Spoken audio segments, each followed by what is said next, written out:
పౌరులకి ఉన్న బాధ్యతలు హక్కుల గురించి మాట్లాడమని కోరడం జరిగింది. ఇది మాట్లాడడానికి ముందు ఒక్క 2 నిమిషాలు వినే విద్యార్థుల్లో ఎవరైనా సరే ఏ ఒక్కరైనా ఒక్కసారి అసలు వారి అవగాహన ఏమిటి, భారత రాజ్యాంగంలో పౌరులకు ఎటువంటి రాజ్యాంగం అంటే వాళ్ళ అవగాహన ఏమిటి, అందులో పౌరులకు ఉన్న హక్కులు బాధ్యతలు ఏమిటి అనేది వాళ్ళ అభిప్రాయం ఏమిటి ఒకసారి నేను అంటే ఈ పిల్లలతో మాట్లాడేప్పుడు ముఖ్యంగా నేను ఎక్కడ మొదలు పెట్టాలంటే ఇప్పుడు మనం కార్ డ్రైవ్ చేస్తాం అనుకోండి, ఆ గ్రేడియంట్ బట్టి ఏ గేర్ లో మూవ్ చేయాలి అనేది ఒకటి ఉంటుంది. మనం కార్ డ్రైవ్ చేసి ఏ వెహికల్ ఉన్నా మూవ్ చేసి మెకానికల్ ప్రొపల్డ్ వెహికల్ మూవ్ చేసి అట్లాగే అడ్రస్ చేసేప్పుడు ఈ పార్టిసిపెంట్స్ అండర్స్టాండింగ్ ఏమిటనేది నాకు ఒక అవగాహన ఉంటే కానీ ముందుకు పోవడం నాకు కొంచెం ఇబ్బంది అవుతుంది. దానికోసం అడుగుతున్నాను. ఎవరైనా పిల్లలు ఒక్క 2 సెంటెన్స్లో వాళ్ళ అవగాహన ఏమిటంటే రాజ్యాంగం అంటే వాళ్ళ అవగాహన ఏమిటి, దాంట్లో ఏమైనా హక్కులు బాధ్యతల గురించి వాళ్ళకి ఏమన్నా అవగాహన ఉందా అనేది ఒక మాట 2 సెంటెన్స్ చెబితే నేను అక్కడి నుంచి మొదలు పెడతాను.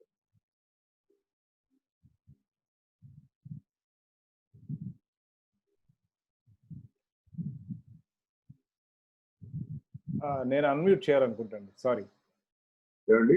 ఓహో, నేను అన్మ్యూట్ చేయాలంట అనుకుంటా. ఓకే, మీరు అన్మ్యూట్ చేసుకుని మాట్లాడచ్చు ఎవరైనా మాట్లాడాలంటే పార్టిసిపెంట్స్ లో.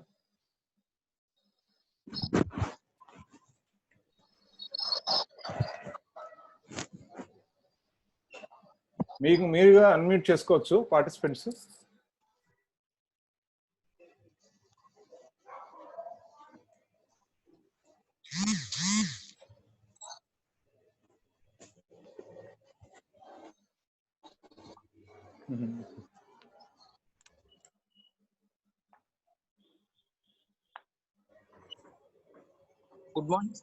Good morning sir. I'm Venkateswararao.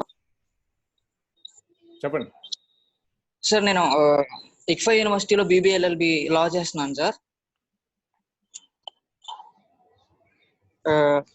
Basic గా మన భారత రాజ్యాంగం ప్రజలు ఎలా ఉండాలి, ఫండమెంటల్ డ్యూటీస్, రైట్స్ గురించి చెప్తుంది సార్. ఫండమెంటల్ 6 ఉన్నాయి సార్. 6 కేటగిరీస్ లో డివైడ్ అయింది. Right to freedom, right to equality, right against exploitation, right to freedom of religion, cultural and education rights and right to constitutional remedies sir. రాజ్యాంగం అంటే అంతేనా, ఇంకేమైనా ఉంటుందనా మీ అభిప్రాయం? సార్ అదొక body sir. It's a body of fundamental principles which are established according to the state or other organizations which are acknowledged in the government sir. సరే, మంచిది బాబు. సరే, అయితే అంటే ఒకటి ఏంటంటే ఈయన అబ్బాయి లా చదువుతున్నాడు కాబట్టి స్లైట్లీ బెటర్ ఒపీనియన్ ఉంటుంది. స్కూల్ గోయింగ్ చిల్డ్రన్ కూడా ఎక్కువ మంది ఉన్నారు కదా, బేసిక్ గా మన స్కూల్ కదా, అభ్యాస స్కూల్ కదా. ఆ స్కూల్ చిల్డ్రన్ ఎవరన్నా మాట్లాడితే కొంచెం అది కూడా ఉంటాను. ఒక నిమిషం.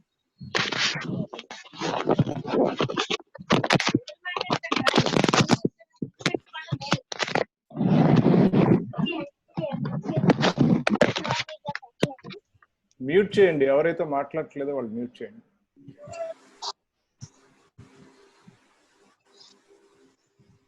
నాకేం వినపట్టలేదు. ఎవరన్నా మాట్లాడుతున్నారో లేదో? ఎవరు మాట్లాడట్లేదు. తలుచుకోలేదా, ఇంకా మొదలు పెట్టలేదా?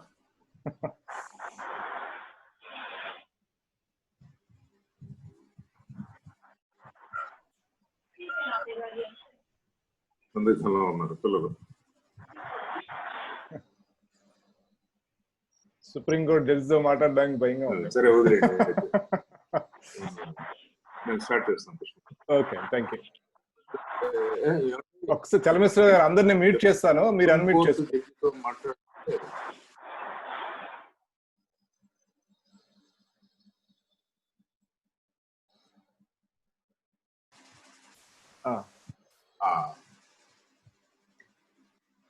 పార్టిసిపెంట్స్ అందరికి గుడ్ మార్నింగ్.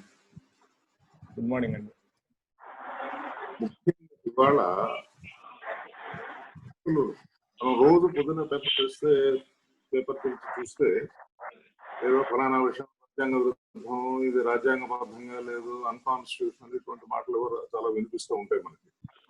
ఇలా చదువుతున్న వాళ్ళకి దాని గురించి కొంత అవగాహన ఉంటుంది. పూర్తి అవగాహన అనేది రాజ్యాంగం ఏమిటి, దాని గురించి పూర్తిగా 100% తెలిసిన వాళ్ళు ఎవరు ఉంటారని నేను అనుకోను. ఎందుకంటే ఏ సబ్జెక్ట్ అయినా కూడా అందులో ఎన్నో కోణాలు ఉంటాయి. అందులో ప్రతి కోణము మనం వెతికి పట్టుకోవడానికి జీవితకాలం సరిపోదు.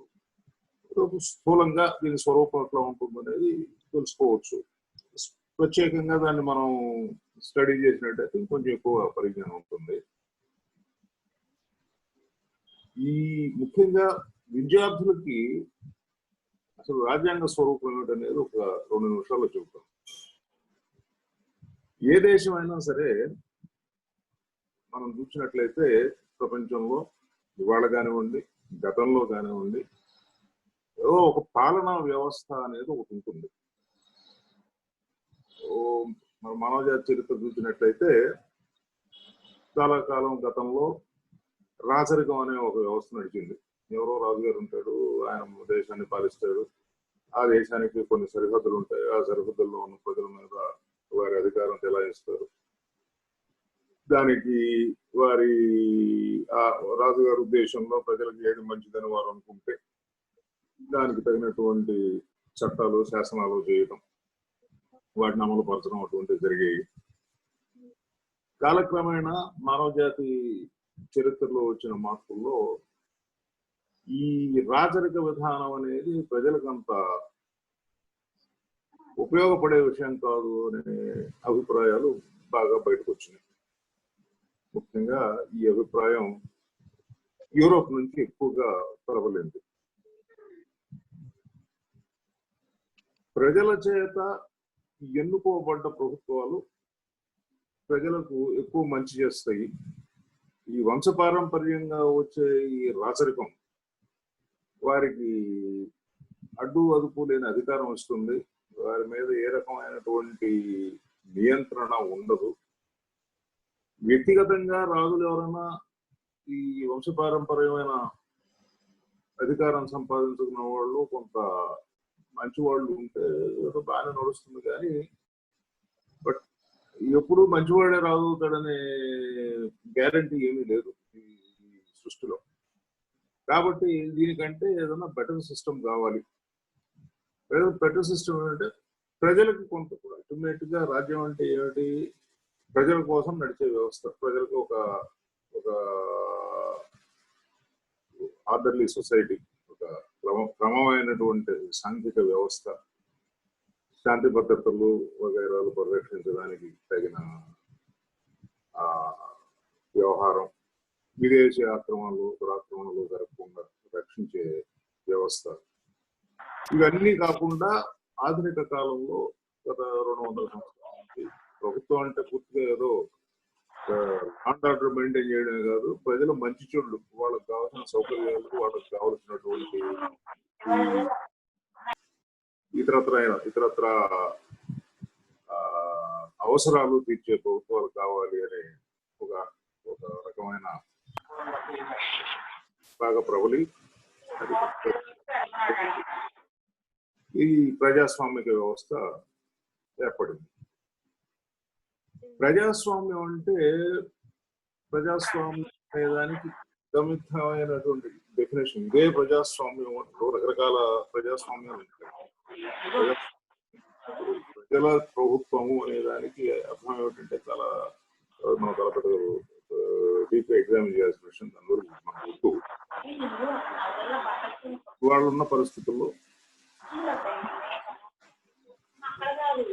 ఎవరండి మ్యూట్ చేయాలి.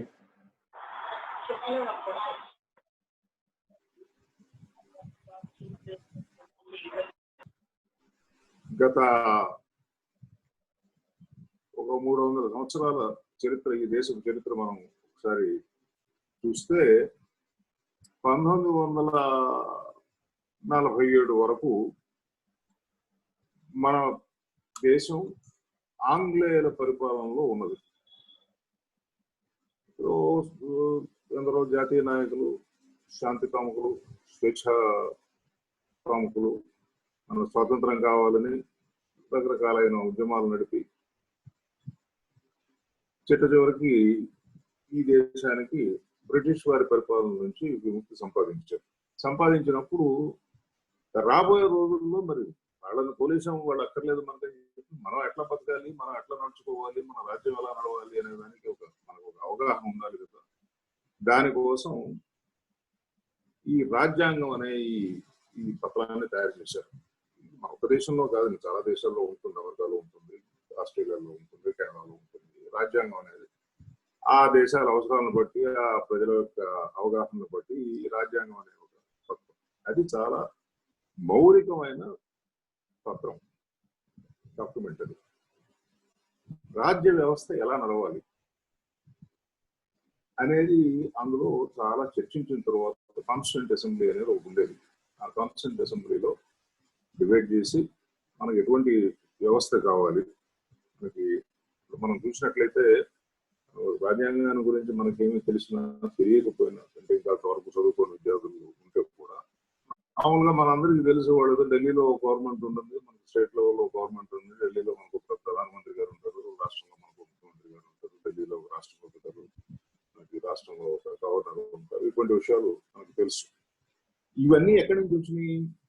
ఈ రాష్ట్రపతి ఉండాలి, ప్రధానమంత్రి ఉండాలి అని ఎవరు చెప్పారు మనకి? ఆకాశం నుంచి ఊడిపడలేదు కదా. ఇవన్నీ కూడా రాజ్యాంగంలో ఉంటాయి. ఈ రాజ్యాంగంలో ఇవన్నీ పొందుపరిచారు. ఈ వ్యవస్థ ఎట్లా ఉండాలి, ఈ పరిపాలన ఎట్లా జరగాలి, ఈ ప్రభుత్వాలు నడిపే పరిపాలనకి మూలమైన సూత్రాలు ఏమిటి, ఏ సూత్రాల ఆధారంగా ప్రభుత్వాలు నడపడాలి ఈ దేశంలో, అట్లాగే ప్రజలకు ఉన్న హక్కులు ఏమిటి, ఏ విషయాల్లో ప్రజలకు హక్కులు ఉంటాయి, ఆ హక్కులకు పరిమితులు ఉన్నాయా, ఉంటే ఆ పరిమితులు ఏమిటి, ఇవన్నీ రాజ్యాంగంలో పొందుపరుచుకుంటాయి. అయితే ఇదంతా దేనికి, వ్యవహారం అంతా దేనికి, ఏదో కాలక్షేపం కోసం, ఎవరినో ప్రధానమంత్రిని చేయడానికో ముఖ్యమంత్రిని చేయడం కోసం రాయబడ్డదా, లేకపోతే ఏదో కొంతమంది పార్లమెంట్ సభ్యులు, లేకపోతే అసెంబ్లీ సభ్యులు, లేకపోతే సుప్రీంకోర్టు జడ్జిలో, హైకోర్టు జడ్జిలో ఉద్యోగాలు చేసుకోవడం కోసం రాశారా ఇదంతా అనేది ఒకసారి మనం ఆలోచిస్తే, ఇది వీళ్ళు ఎవరి కోసం తయారు చేసిన కాదు. వీళ్ళందరూ కూడా ఈ వ్యవస్థ నడపడానికి కావలసిన సర్వీస్ చేయడానికి వచ్చేవారు. ఈ వ్యవస్థ ప్రజల కోసం, ప్రజలంటే ఈ దేశంలో ఉండే ప్రతి పౌరుడు, ఈ దేశంలో ఉండే పౌరులే కాకుండా ఈ దేశంలో టెంపరీగా ఉండడానికి వచ్చే బయట నుంచి వచ్చేవాళ్ళు ఉంటారు. ఉద్యోగాలు ఇచ్చాను చదువుకోవడం కోసం, మన పిల్లలు బయటికి వెళ్ళి మన దేశంలో చదువుకునే వాళ్ళు ఉంటారు. వాళ్ళకి రావట్లేదు, అటువంటి వాళ్ళకి ఏమైనా రైట్స్ ఉంటాయా? ఇవన్నీ. అయితే ఈ మొత్తం వ్యవహారం, దీని పర్పస్ ఏమిటి అంటే, దీని మూల సూత్రం ప్రియాంబుల్ అంటారు. అంటే ప్రియాంబుల్ అంటే దట్ విచ్ వాక్స్ అహెడ్, మనకంటే ముందు నడిచేది అంబులేటింగ్ అంటే ప్రియాంబుల్ అంటే మనకంటే ముందు నడిచేది. ఆ రాజ్యాంగానికి ముందున్న ప్రియాంబుల్లో దీని యొక్క దిశ ఏమిటి, రాజ్యాంగం దేనికోసం ఉద్దేశించబడింది అని చూస్తారు. ఇందులో ఏమంటారంటే, భారతదేశం సర్వసత్తాక ప్రజాస్వామిక వ్యవస్థ, ప్రజల చేత ప్రజల చేత ఎన్నుకోబడ్డ సర్వసత్తాక వ్యవస్థ. దీని లక్ష్యం ఈ భారతదేశ ప్రజలందరికీ జస్టిస్ అంటే న్యాయం. న్యాయం ఏ రకం అంటే, న్యాయం అంటే ఇద్దరు మనుషులు కొట్టుకుంటే అందులో జరిగే ఒకే కాదు న్యాయం. జస్టిస్ అనేది చాలా చాలా విశాలమైన పదం. అది social justice, economic justice, political justice. Social justice అంటే మనకు తెలిసి ఈ దేశంలో కొన్ని వందల వేల సంవత్సరాలుగా ఈ వ్యవస్థలో కొన్ని హెచ్చుతగ్గులు ఉన్నాయి. కొన్ని ఇవాళ మనం చాలా తప్పుగా భావించే కొన్ని లక్షణాలు ఈ భారతదేశ సమాజంలో చాలా కాలం, మన సమాజంలో ప్రతి చోట చాలా ఉంటాయి. ఇప్పుడు ఫర్ ఎగ్జాంపుల్ అమెరికా దేశం చాలా గొప్ప దేశం అని మనం అనుకునే అమెరికా దేశంలో ఒక 100 ఏళ్ల క్రితం వరకు బానిస వ్యాపారం జరిగేది. అదృష్టవశాత్తు మన ఎరికలో గత 400-500 సంవత్సరాల చరిత్రలో మన దేశంలో ఎప్పుడు బానిసలను అమ్ముకోవడం అనే వ్యాపారం లేదు.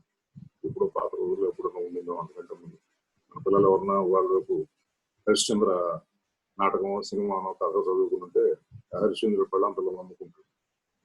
ఇట్లా మనుషులు నమ్ముకునే వ్యాపారం ఇదే చరిత్రలో ఈ మధ్యకాలంలో ఇక్కడ లేదు. ఒక 500-600 సంవత్సరాల్లో. అయితే అమెరికాలో 100 ఏళ్ల క్రితం వరకు అమెరికాలో యూరోప్లో ఉండేది. ఈ ఆఫ్రికా నుంచి నవజాతీయుల్ని పట్టుకుని పశువులను పట్టుకుని తీసుకుపోయి అమ్ముకునేవారు. మనకు అటు ఉంటుంది. అయితే ఇతరత్ర కొన్ని దుర్మార్గమైనటువంటి లక్షణాలు, కొన్ని ఆచారాలు మన దేశంలో కూడా ఉంటాయి. అంటరానితనం అనేటువంటి కొన్ని ఉన్నాయి మన దేశంలో. హెచ్చుతగ్గులు. కాబట్టి ఈ హెచ్చుతగ్గులు లేనటువంటి సమాజం, సోషల్ జస్టిస్ అంటే అది సామాజికమైన హెచ్చుతగ్గులు లేకుండా సామాజికమైన న్యాయాన్ని సాధించడం ఒక లక్ష్యం మనకి. అలాగే ఎకనామిక్ జస్టిస్ మన దేశంలో మనందరికీ తెలుసు. గొప్పవాళ్ళు పేదవాళ్ళు చాలా మంది ఉంటారు. దానికి చాలా కారణాలు ఉన్నాయి. ఇప్పుడు మనం దాని గురించి చర్చలోకి పోవద్దు. అయితే అది సాధ్యమైనంత వరకు తగ్గించడానికి అందరికీ కావలసినటువంటి ఆర్థికమైన బలం సమకూర్చడానికి తగిన ప్రయత్నం చేయడం కోసం ఈ రాజ్యాంగం ఏర్పడింది అనేది ఇంకొక అంశం. అట్లాగే పొలిటికల్ జస్టిస్ ఇందాక అనుకున్నామే, పాత రోజుల్లో రాజుగారు తర్వాత వారి కొడుకు, వారి తర్వాత వారి మనవడు ఎవరు రాజుగారు. అట్లా కాదండి. ఈ దేశంలో కొన్ని పరిమితులకు లోబడేవారు. కనీసం 18 ఏళ్ళ వయసు ఉండాలి. ఇటువంటి కొన్ని పరిమితులు ఉన్నాయి. అంటే ఆ ఉన్నవారు అందరూ పొలిటికల్ ఈక్వాలిటీ అంటే ఏది, అందులో మనం కావాలనుకుంటే మనకి తగినటువంటి సత్తా ఉంటే శాసన నిర్మాణ సభలో, పార్లమెంటులో సభ్యులు అవడానికి, తద్వారా మీరు ఇంకా గొప్ప ప్రతిభావంతులు అయితే ముఖ్యమంత్రులు, ప్రధానమంత్రులు అయ్యే అవకాశం కూడా ఇవ్వడానికి ఉద్దేశించబడింది ఈ పొలిటికల్ ఈక్వాలిటీ అనేది. దానికోసం ఏర్పాటు చేయబడ్డ ఒక వ్యవస్థ. అట్లాగే స్వేచ్ఛ అంటే ఏమిటి? Liberty of thought, expression, belief, faith and worship అని అంటారు. మన ఆలోచన మనం ఇష్టం వచ్చినట్టు ఆలోచించు. ఇష్టం వచ్చినట్టు ఏమిటంటే దానికి పరిమితులు ఉంటాయి. తర్వాత చెప్తాను నేను మన బాధ్యతలు ఏమిటనేది మాట్లాడి. ముందు స్వేచ్ఛ ఉండాలి. ఆ స్వేచ్ఛ ఎంతవరకు ఉండాలి అనేది వేరే సంగతి. ఆలోచన విధానంలో మనం స్వేచ్ఛ. ఎందుకంటే మనం చరిత్ర చదువుకుంటే భూమి బల్లపరుపుగా ఉంది అని చాలా కాలం ఈ ప్రపంచంలో మనుషులు ఉన్నారు. ఇవాళకి ఇంగ్లాండ్ లో ఎక్కడో ఫ్లాట్ ఎర్త్ సొసైటీ ఉన్నది. ఆ సంస్థ సభ్యులు వాటికి భూమి బలపరుపుగా ఉన్నది అని చెప్పి నమ్ముతారు చాలా కాలం. అయితే ఏంటంటే భూమి బలపరుపుగా లేదు, గోళాకారంలో ఉన్నది అని తర్వాత ఈ మధ్యకాలంలో 400 సంవత్సరాల్లో శాస్త్రవేత్తలు నిర్ధారించి వాళ్ళు మనకు సైన్స్ లో వచ్చిన ప్రోగ్రెస్ తో, టెక్నాలజీకి వచ్చే ప్రోగ్రెస్ తో శాటిలైట్ ఇమేజరీ వచ్చింది. మనం స్పేస్ నుంచి కనుక చూస్తే క్లియర్ గా కనిపిస్తుంది భూమి గోళాకారంలో ఉంది. అయితే మధ్యయుగాల్లో ఎవడన్నా కనుక భూమి బలపరుపుగా లేదు, గోళాకారంలో ఉన్నది అంటే వాడిని కొట్టి చావుకుంటారు. ఇంకేంటి వాడు ఏకల మిమ్మల్ని ఏమి ఇబ్బంది పట్టలేదు, మీ దగ్గర డబ్బు తీసుకోలేదు, లేకపోతే ఇంకో పని మీతో దొంగతనం చేయలేదు. వాడికి మీకంటే భిన్నమైన అభిప్రాయం ఉంది. ఆ అభిప్రాయాన్ని కూడా సహించేవారు కాదు, కొన్ని కొట్టి చావుకుంటారు. అటువంటి దుర్మార్గాలు జరగకుండా స్వాతంత్రం ఉండాలి, స్వేచ్ఛగా ఆలోచించుకునే అవకాశం ఉండాలి. ఆ ఆలోచించుకున్నది లిబర్టీ ఆఫ్ ఎక్స్ప్రెషన్. ఆలోచించుకున్నది 10 మందికి చెప్పే స్వాతంత్రం ఉండాలి. తర్వాత belief and faith and worship అన్నారు. నమ్మకాలు, రకరకాల నమ్మకాలు. ఇప్పుడు మతపరమైన నమ్మకాలు, రాజకీయమైన నమ్మకాలు, సాంఘికమైన నమ్మకాలు, రకరకాల నమ్మకాలు ఉంటాయి మనుషులకి. కొన్ని మతపరమైన నమ్మకాలు మనందరికీ తెలుసు. ఈ భారతదేశంలో రకరకాల మతాల వారు ఉన్నారు. హిందువులు ఉన్నారు, ముస్లింలు ఉన్నారు, క్రిస్టియన్స్ ఉన్నారు, బౌద్ధులు ఉన్నారు, చాలా రకాల వాళ్ళు ఉన్నారు, పార్సీలు ఉన్నారు, చాలా మంది ఉంటారు. ఈ దేశంలో ఉండేవారు ఈ దేశ పౌరులకి పూర్తిగా మతపరమైనటువంటి శిక్ష, నేను ఏదేమో నమ్ముతాను, ఏ మతాన్ని నమ్ముతాను అనేది నిర్ణయించుకునే స్వేచ్ఛ నాకంటే ఈ దేశంలో ఉన్న ప్రతి మనిషికి ఉండాలి అని చెప్పి భారత రాజ్యాంగం రాసినాడు. ఆ రోజున రాసిన పెద్దలు, మనందరి తరఫు రాసిన పెద్దలు ఏదో వారి సొంత ప్రాపర్టీ కాదు, మనందరి తరఫున ఆలోచించి వాళ్ళకున్న అపారమైన అనుభవంతో వారు చేసిన అపారమైన త్యాగాలు, ఈ భారతదేశానికి స్వాతంత్రం సంపాదించడానికి వారు చేసినటువంటి త్యాగాలు, తద్వారా వారికి ఈ దేశాన్ని గురించి కలిగిన అవగాహన, దృష్టిలో పెట్టుకుని ఇటువంటివన్నీ రాజ్యాంగంలో పొందుపరిచారు. ఇంకొక విషయం ఏమిటంటే ఏమండి లేదండి మీరు కంటిన్యూ అవుతాను. కంటిన్యూ చేసిన కంటిన్యూ చేయండి. ఎవరు మాట్లాడారు మధ్యలో. అట్లాగే equality of status and opportunity అనేది మరొక లక్ష్యం. స్టేటస్ ఈక్వాలిటీ ఆఫ్ స్టేటస్ అంటే చట్టం ముందు ఈ రాజ్యాంగం ముందు అందరూ ఒకటే. ఇందులో హెచ్చుతగ్గులు కులాన్ని బట్టో మతాన్ని బట్టో లేకపోతే వారు మాట్లాడే భాషను బట్టో వారు వేసుకునే వేషాన్ని బట్టో వారికి ఉన్న ఆర్థికమైన మన్నతిని బట్టో హెచ్చుతగ్గులు అంటూ ఏమి ఉండకూడదు. ఉన్నటువంటి సమాజం కావాలి. వాడు ధనవంతుడైనా పేదవాడైనా చదువుకోవడానికి సమానమైన అవకాశం ఉండాలి.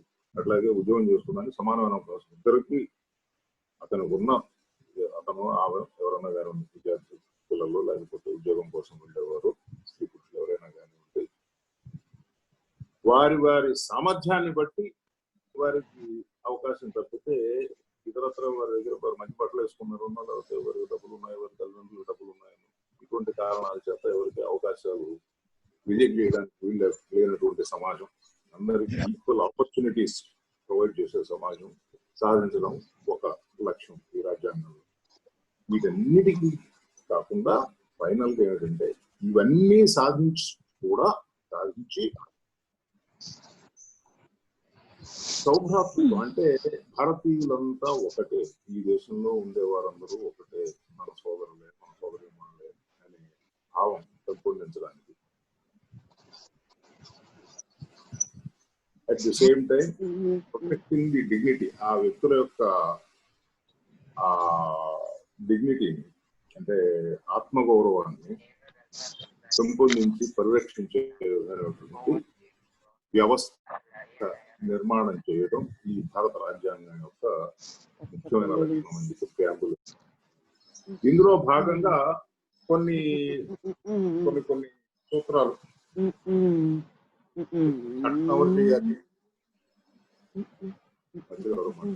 చలమేశ్వర గారు ఒకసారి అందరిని మ్యూట్ చేసి మళ్ళీ మిమ్మల్ని అన్మ్యూట్ చేస్తానండి.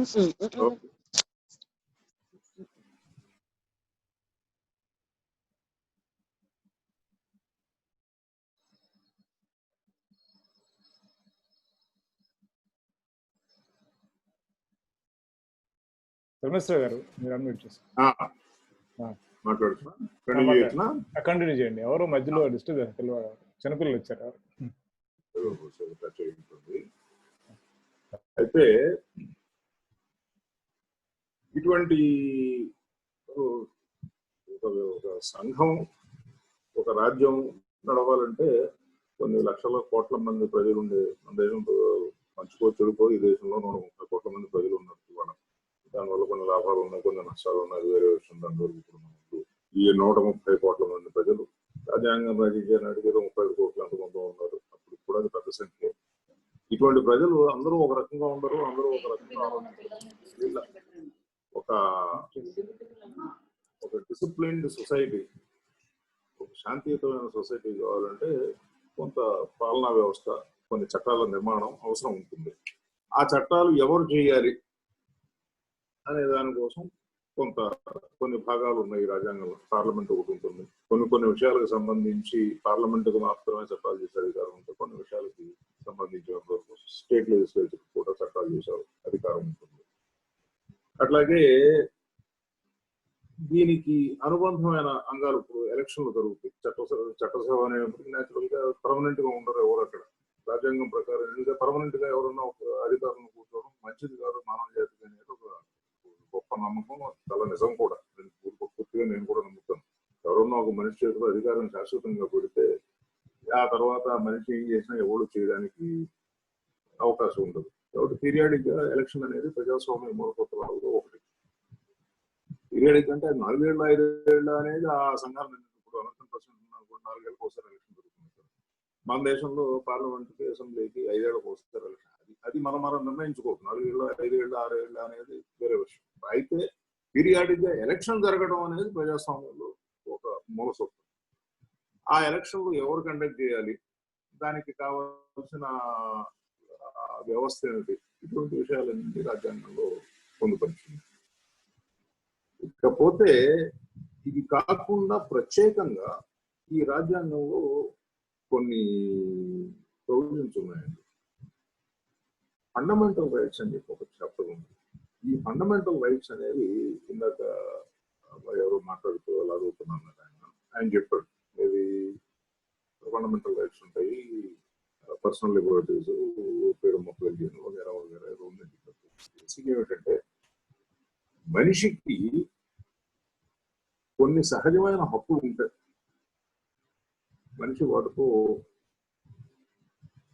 మనిషి నుంచి వాటిని వేరు చేయలేము అనే ఒక సిద్ధాంతం ఉన్నది. ఇప్పుడు నాకు ఇష్టం వచ్చిన ఆహారం తీసుకోవడం అనేది మనిషి సహజమైన కోరిక, సహజమైన అది హక్కుగా గుర్తించారు. నాకు ఇష్టమైన ఆహారం అంటే ఇష్టమైన ఆహారం అంటే అనారోగ్యకరమైన ఆహారం తినకూడదు అని రెగ్యులేట్ చేయొచ్చు గవర్నమెంట్. ఏది ఏదో సిగరెట్లు కాదు, ఆహారం కాదనుకోండి, ఒక వస్తువు వినియోగించకూడదు ద్రవ్యం, అది ప్రమాదకరమైన ఆరోగ్యానికి మంచిది కాదు కాబట్టి గవర్నమెంట్ దానికి రెగ్యులేషన్ అది పక్కన పెట్టేస్తే నాకు నచ్చిన ఆహారం లేదు. భారతదేశంలో ఉన్న ప్రజలందరూ రోజు గోధుమ రోట్లే తినాలి అని చెప్పి ప్రభుత్వం నిర్ణయించవచ్చా అంటే స్థూలంగా చెప్పాలంటే చేయకూడదు. ఎందుకంటే ఎవరి అభిప్రాయం వారికి కొందరికి బియ్య పన్ను తినడం ఇష్టం అయితే, కొందరికి గోధుమ రోట్లు తినడం ఇష్టం అయితే, ఇంకో రకం ఏదో రకమైన ఆహారం తినడం ఇష్టం అవుతుంది. అయితే ఏంటంటే వాటిని కొంత రెగ్యులేట్ చేసేది అత్యవసర పరిస్థితులు వచ్చినాయి దేశంలో, ఏదో సంవత్సరం బియ్యం ఉత్పత్తి తగ్గింది లేకపోతే ఇవన్నీ వేరే విషయాలు దాని గురించి. బేసిక్ గా ఈ స్వేచ్ఛ మనం తినడం, మన ఆహార అలవాట్లు, మన జీవన విధానం, మనం ఏం చదువుకోవాలి అని అనుకున్నాం అనుకోండి, మనం ఏం చదువుకోవాలని మనం నిర్ణయించుకోవాలి. మనం నిర్ణయించి మనం డాక్టర్ అవుదామని అనుకుంటాం. మనం డాక్టర్ అవడానికి తగిన అర్హత మనం సంపాదించుకున్నామా, క్వాలిఫైయింగ్ మార్క్. ఎందుకంటే డాక్టర్ అవ్వాలని చాలా మంది కోరుకుంటారు దేశంలో. అందరికీ మెడికల్ ఎడ్యుకేషన్ ప్రొవైడ్ చేయడం అనేది ప్రభుత్వాలకు సాధ్యం కాకపోవచ్చు ఉన్న వనరులు బట్టి. కాబట్టి ఉన్న వనరులు బట్టి ఎంతమందికి విద్య ప్రొవైడ్ చేయగలిగితే మన న్యాచురల్ ఉన్న వాళ్ళలో మోర్ క్వాలిఫైడ్ పీపుల్ ఆ కాంపిటేటివ్ ఎగ్జామినేషన్ లో మంచి మార్కులు వచ్చిన అది తప్పించి చాయిస్ విద్యార్థులే. నేనేం చదువుకోవాలని నేను నిర్ణయించుకుంటాను. దానికి తగిన అర్హత సంపాదించుకోవడం అనేది మీ అందరూ లేదో నాలాంటి వాళ్ళు మీలాంటి వాళ్ళు మనం చేయవలసిన కృషి. అది సంపాదించుకుంటే ఖచ్చితంగా మనం ఏం కావాలని మనం కొన్ని దేశాలు అడుగు ఉండదు, ప్రభుత్వమే నిర్ణయిస్తుంది. వాళ్ళు ఏదో కొంత అసెస్మెంట్ చేస్తారు చదువుకున్న రోజుల్లో. ఈ అబ్బాయికో ఈ అమ్మాయికో మ్యాథమెటిక్స్ లో మంచి మార్కులు కాబట్టి మ్యాథమెటిక్స్ అయితే మ్యాథమెటిక్స్ లో మంచి మార్కులు తెచ్చుకున్న పిల్లవాడికో మ్యాథమెటిక్స్ కంటే పెయింటింగ్ చేయడం మీద ఎక్కువ మక్కువ ఉండొచ్చు, లేకపోతే సంగీతం మీద ఎక్కువ ఇంట్రెస్ట్ ఉండొచ్చు. మ్యాథమెటిక్స్ లో నాకు 90 మార్కులు వచ్చినాయండి, కానీ నేను మ్యూజిక్ నేర్చుకుని బాలమల్ల కృష్ణ గారి లాగాను లేకపోతే బాలసుబ్రహ్మణ్యం గారి లాగాను పాటలు పాడదలుచుకున్నాను అంటే అని కోరుకుంటే అది వాళ్ళ స్వేచ్ఛ. ఆ స్వేచ్ఛ మనకి ఈ రాజ్యాంగం ఇస్తున్నారు, ఒక స్వేచ్ఛ. అట్లాగే మన అభిప్రాయాలు, ఏ రకమైన అభిప్రాయాలు, రాజకీయమైన అభిప్రాయాలు, సాంఘికమైన అభిప్రాయాలు, మతపరమైన అభిప్రాయాలు ఏదన్నా కానివ్వండి, అభిప్రాయాలు స్వేచ్ఛగా తోటి మానవులతో పంచుకోవడం అనేది ఒక హక్కు. అటువంటి హక్కు మానవులకు ఉంది అని తత్వవేత్తలు మేధావులు తరతరాలుగా గత కొన్ని వందల సంవత్సరాలుగా నమ్మారు. 100 సంవత్సరాలు కాదు. దేశంలో కనుక చూసుకుంటే ఇవాళ రేపు జరుగుతున్న విషయాలు మనం పక్కన పెట్టేసేద్దాం కాసేపు. ఈ దేశంలో ఈ చట్టం అనేది డిస్కస్ చేయడం అనేది వేల సంవత్సరాలుగా జరుగుతుంది. సో ఇది అన్ని చోట్ల ఉంటుంది. పాశ్చాత్య దేశాల్లో చూస్తే ఎప్పటివాడు ప్లాటో 2000 సంవత్సరాల ముందు వాడు ఆ రోజు నుంచే అయితే అభిప్రాయాలు వెలువచ్చిన వాళ్ళని మేధావుల్ని పిల్లలకి తమాషా చెప్పాలంటే ఈ జనరేషన్ మరి ఎంతమంది సృష్టి గారి పద్యాలు చదువుతున్నారో నాకు తెలియదు. అందులో ఒక పద్యం ఉంటుంది, ప్రొఫెసర్ గారి రిపోర్ట్ అని ఉంటుంది, పెద్ద పద్యం. అదంతా అప్పుడు చెప్పి డిస్కషన్ కానీ అందులో ఒక మాట అంటాడు, మనుషుల గురించి వర్ణిస్తూ వీళ్ళ రకరకాల వీళ్ళ ఉద్దేశాలు, మంచి చెడు పనులు ఇటువంటివన్నీ చెప్తూ మరి కొందరు ఉండేవారు మేధావులు, జిజ్ఞాసులు, పైగంపరులు ఇలా ఎక్కువ కాలం వర్ణించేవాళ్ళు కాదు, తంగరాలు పంపించేసేవారు, విషం చేసేవారు, చేసే ఉంటారు. అభిప్రాయాలు చెప్పే వాళ్ళ మీద దాడి జరగడము, ఎందుకంటే మామూలు మనుషుల కంటే భిన్నంగా ఆలోచించేవాళ్ళు, కొంచెం ముందు చూపుతో జరగబోయేది మామూలు మనుషులకు అర్థం కాని విషయాలు అర్థం చేసుకుని రాబోయే విషయాలను కొన్నింటిని చెప్పగలిగిన ముందు చూపు ఉన్న వాళ్ళు, అవి వాళ్ళు చెప్తే వినేవాళ్ళకి ఒకసారి ఏదో షాకింగ్ గా ఉంటుంది, ఏదో చాలా ప్రమాదకరమైన విషయాలు చెబుతున్నటువంటి కొట్టు రాబోతుంది అని చెప్పి వాళ్ళు ఎమ్మడి పడతారు. సో అటువంటివి జరగకుండా భావస్వేచ్ఛ, వాక్ స్వాతంత్రం, వారు నమ్మింది నిర్భయంగా చెప్పడానికి తగిన స్వేచ్ఛ ఉన్నది అని భారత రాజ్యాంగం గుర్తించారు. ఈ గుర్తించడం అనేది ఒక విషయం. భారత రాజ్యాంగం ఇచ్చింది మనకి ఒక భాగం అవుతుంది. అయితే చాలా మంది దృష్టిలో ఆల్రెడీ గుర్తింపులో పొందుపడ్డారు అనేది ఒక ఒక వాదం. దాంతో పూర్తిగా అయితే ఈ అన్ని హక్కులకి కూడా కొన్ని లిమిట్స్ ఉంటాయి.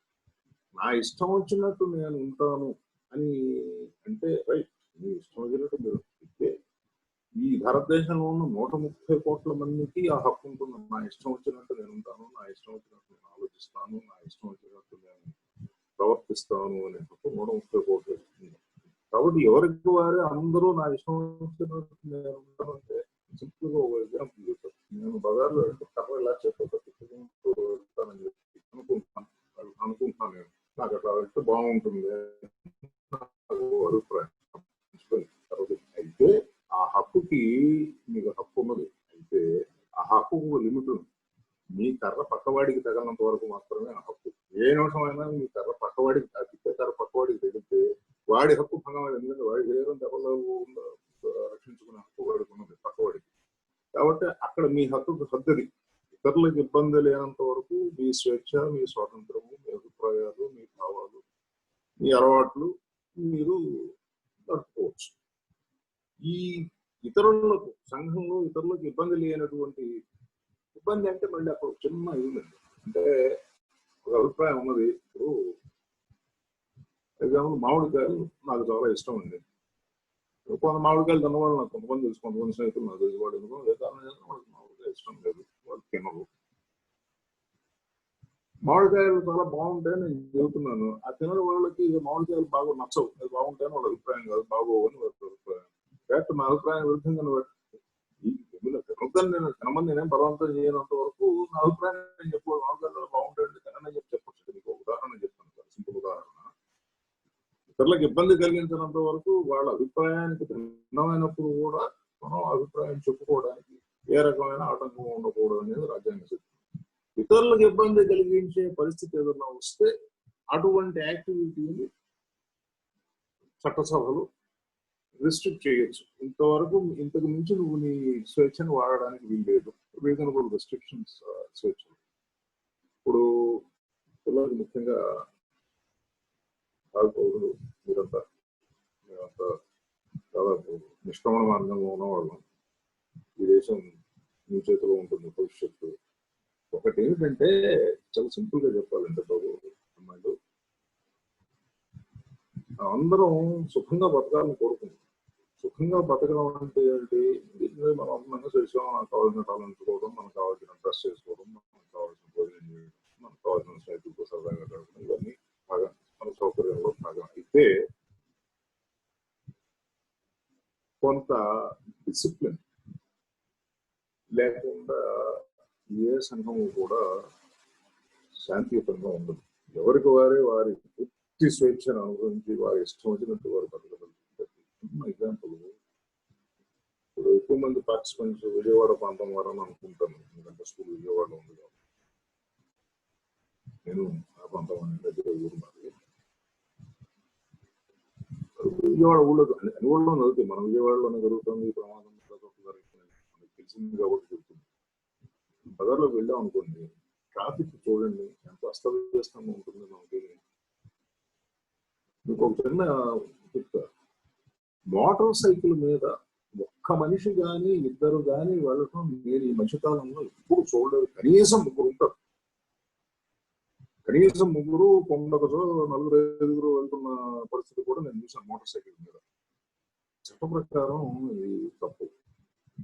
నా చిన్నప్పుడు అయితే నేను స్కూల్లో చదువుకున్న రోజుల్లో మామూలు సైకిల్ మీద ఇద్దరు మనుషులు వెళ్తే పోలీసు వాళ్ళు పట్టుకున్నాం.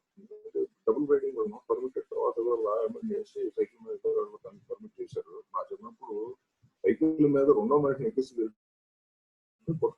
స్కూల్ నాకు సైకిల్ ఉండేది. ఎవరన్నా ఒకసారి ఎవరన్నా క్లాస్మేట్ నన్ను కూడా తీసుకుంటే పోలీస్ కానిస్టేబుల్ కనిపిస్తే పక్కన సైకిల్ గాలి తీసేసి పంపిస్తూ ఉంటాను. అప్పుడు లా అది సరే, తర్వాత ఏదో మార్పులు వచ్చినాయి, అలా మార్చారు. అట్లాగే ఇవాళకి మోటార్ సైకిల్ మీద ఇద్దరు నుంచి వెళ్ళకూడదు అనేది చట్టం. అయితే అది ఎవరు ఫాలో అవుతుంది.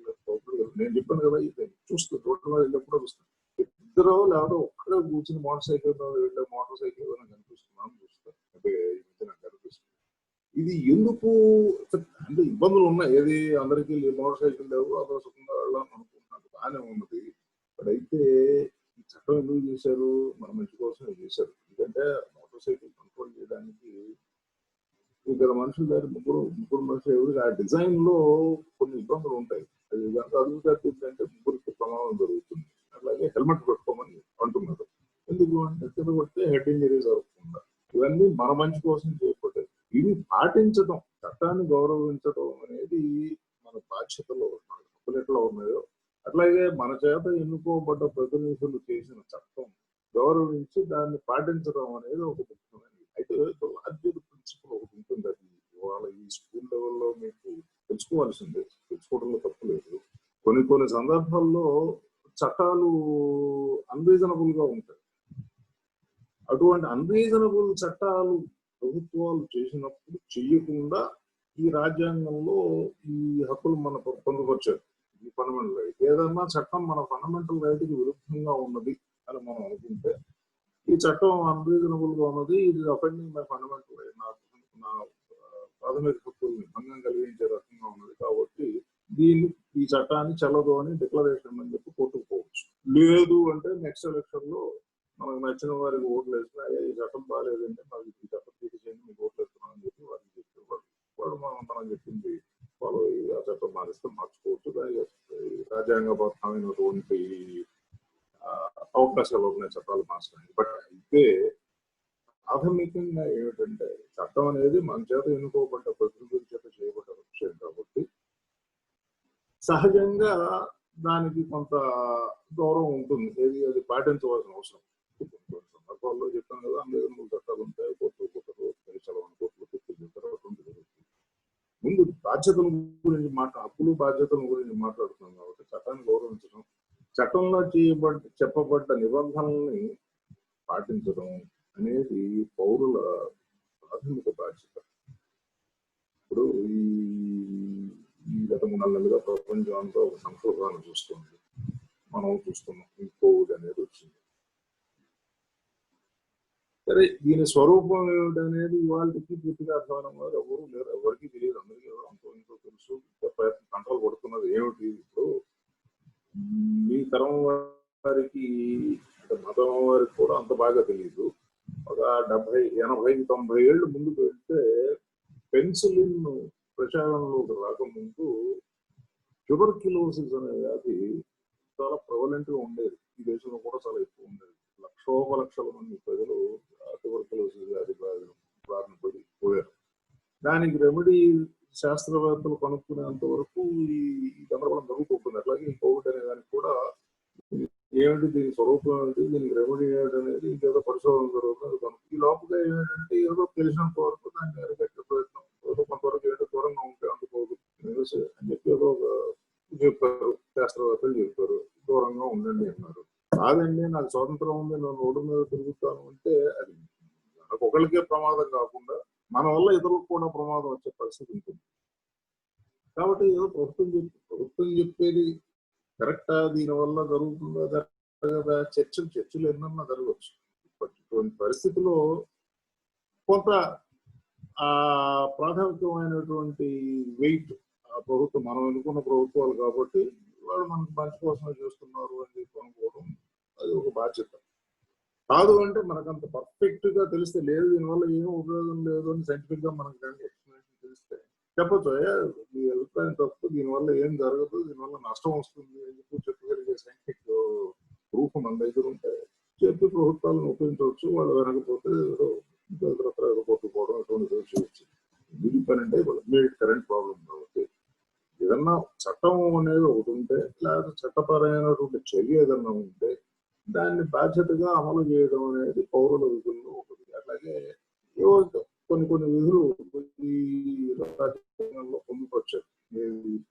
ఈ దేశంలో మన ఈ ప్రియాంబులో చెప్పబడ్డ లక్ష్యాల సాధనకి మనకు సాధ్యమైన ప్రయత్నం చేయాలి.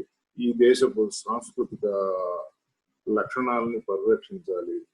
లేకపోతే ఏదో మన పురాతన కట్టడాలు, ఇటువంటి మన సాంప్రదాయాన్ని ప్రతిబింబించే కట్టడాలని పరిరక్షించాలి. కొన్ని విధులు ఏదో తర్వాత మంచిగా చేర్చారు రాజ్యాంగంలో. బేసిక్ విధి ఏమిటి, మౌలికమైన విధి ఏమిటంటే మనకి చట్టాన్ని గౌరవించడం. ఒకవేళ చట్టాన్ని గురించి మనకి ఏదైనా అబ్జెక్షన్ ఉండి మన దృష్టిలో అది ఆ చట్టం రాజ్యాంగ విరుద్ధం అని నమ్మినట్లయితే అటువంటి చట్టం చెల్లదు అని చెప్పి ఏదో కోర్టుకు పోవడానికి రాజ్యాంగంలోనే ఏర్పాటు ఉంది. కోర్టుకు పోయి చెప్పొచ్చు, చూడండి కోర్టు నిర్ణయం చేస్తుంది, మనం చెప్పేది రైటా లేకపోతే చట్టం రాజ్యాంగపరంగానే ఉన్నదని నిర్ణయం చేయడానికి హైకోర్టులు, సుప్రీంకోర్టు ఏర్పాటైంది. దానికి ఒక ఏర్పాటు ఉంది. బట్ అవి డిక్లేర్ చేసేంత వరకు ఆ చట్టాలను పాటించడం అనేది పౌరుల యొక్క పరమ కర్తవ్యం. ఇది స్థూలంగా రాజ్యాంగం ద్వారా మనకి సంక్రమించిన, లేకపోతే రాజ్యాంగం చేత గుర్తించబడ్డ హక్కులు, బాధ్యతలు ఇట్లా ఉంటాయి. ఇక్కడికి అప్పుడు కృష్ణ గారు ఎందుకంటే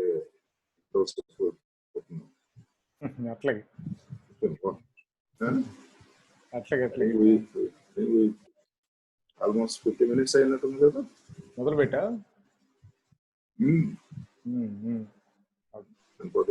మొదలెట్టినట్టు.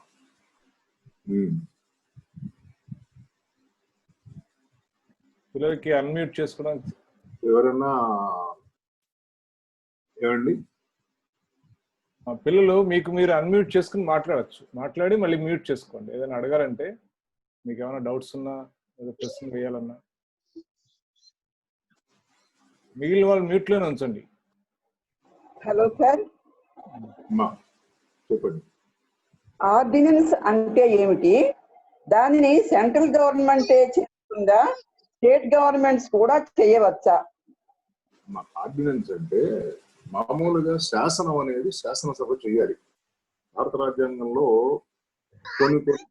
కొన్ని సబ్జెక్ట్స్ గురించి చట్టం చేసే అధికారం పార్లమెంట్ ఇచ్చింది.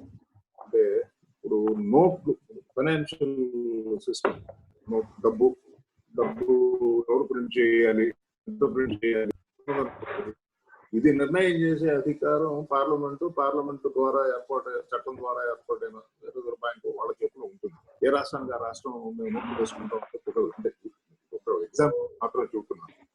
అది చట్టం చేయాలి. అయితే చట్టం చేయాలంటే శాసనసభ, పార్లమెంటు, రాష్ట్ర శాసనసభ ఆ సెషన్ లో ఉంటే చట్టం చేయడానికి వీలవుతుంది. అవి 365 రోజులు సెషన్ లో ఉండవు, మధ్యలో కొంతకాలం కలుస్తుంటారు, దానికి షెడ్యూల్స్ ఉంటాయి. ఒకవేళ ఏదైనా ఎమర్జెన్సీ అర్జెంట్ గా మనం చట్టం లేదు, ఈ చట్టం చేయాలి, ఈ చట్టం శాసనసభ సమావేశం అయ్యేంత వరకు ఆపితే చాలా ప్రమాదం జరగబోతోంది అనే అటువంటి అభిప్రాయం కనుక కేంద్ర ప్రభుత్వానికో రాష్ట్ర ప్రభుత్వానికో కలిగితే ఎమర్జెన్సీ అంటే అర్జెంట్ గా అటెండ్ అవ్వాల్సిన విషయానికి ఆర్డినెన్స్ అనే ఒక లీగల్ డాక్యుమెంట్ ఆర్డినెన్స్ చేయొచ్చు. అంటే ఆర్డినెన్స్ అనేది చట్టానికి ఒక ప్రతిరూపం. అయితే ఆర్డినెన్స్ పర్మనెంట్ గా ఉండకూడదు. ఆర్డినెన్స్ అనేది ఎందుకంటే చట్టసభకు వెళ్ళటం లేదు, ప్రజల చేత ఎన్నుకున్నప్పటి చట్టసభ ఆమోదం లేదు కాబట్టి ఏదో అత్యవసరంగా కావాల్సిన పరిస్థితుల్లో చేసిన ఇది, దానికి ఒక వెలిడిటీ పీరియడ్ ఉంటుంది. అది మళ్ళీ సభ సమావేశం అయ్యి ఆ శాసనసభ సమావేశం అయ్యేంత వరకు అది అమల్లో ఉంటుంది. శాసనసభ సమావేశం అయిన తర్వాత శాసనసభ కనుక ఈ ఆర్డినెన్స్ లో ఉన్న విషయాన్ని ఆమోదించినట్లయితే దాన్ని చట్ట రూపంలోకి తీసుకొస్తారు, లేకపోతే ల్యాప్స్ అయిపోతుంది. ఆర్డినెన్స్ అంటే అది చట్టసభకు వెళ్లకుండా చేయబడే చట్టం. అది టెంపరీ.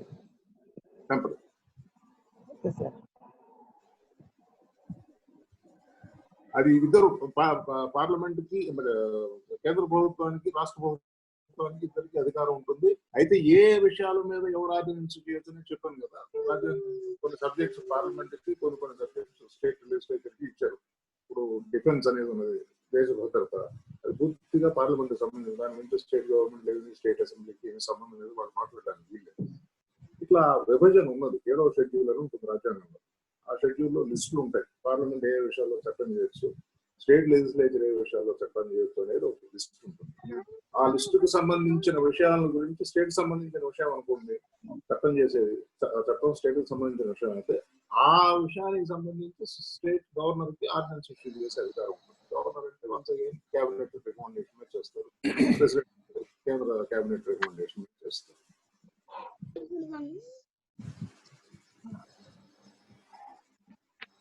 అమ్మా ఇంకా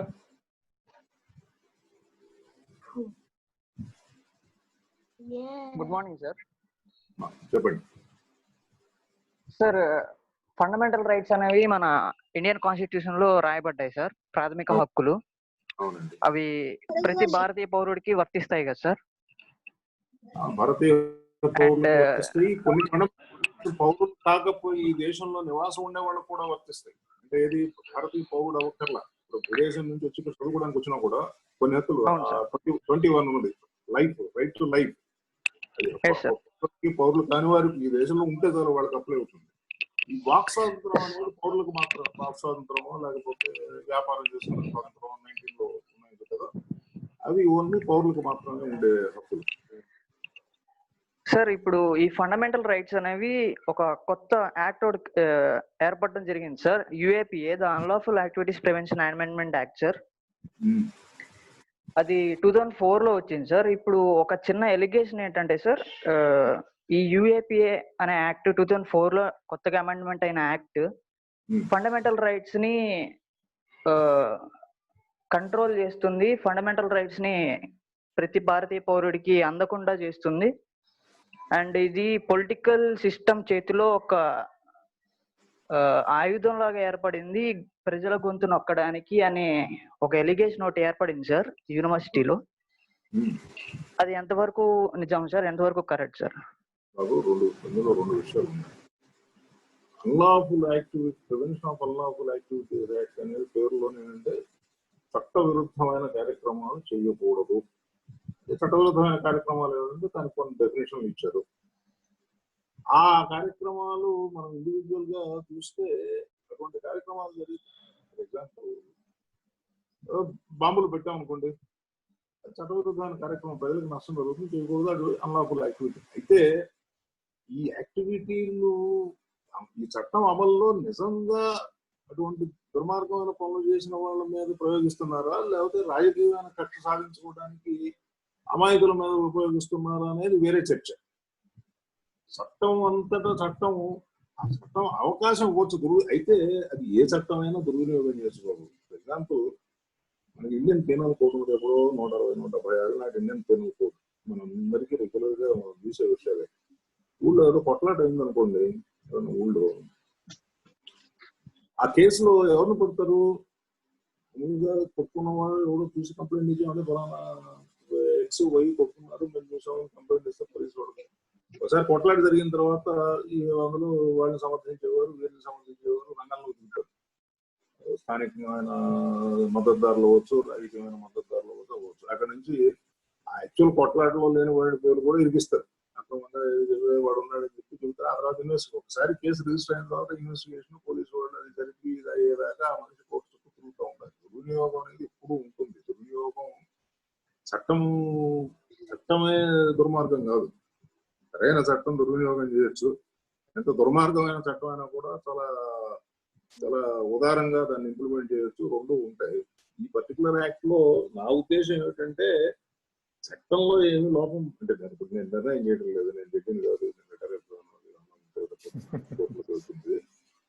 ఏంటంటే మోర్ ఆఫెన్ జరిగేది చట్టాలు దుర్వినియోగం అవుతుంది, ఇంప్లిమెంటేషన్ లో దుర్వినియోగం జరుగుతుంది. అది ఎక్కువ జరుగుతుంది.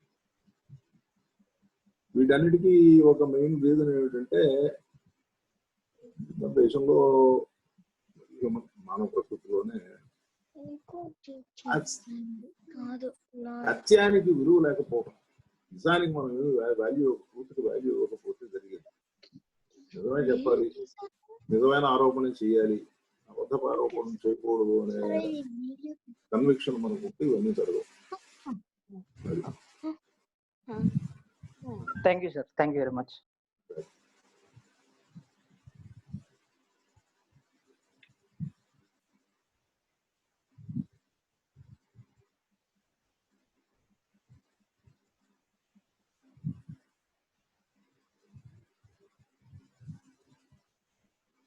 హలో హలో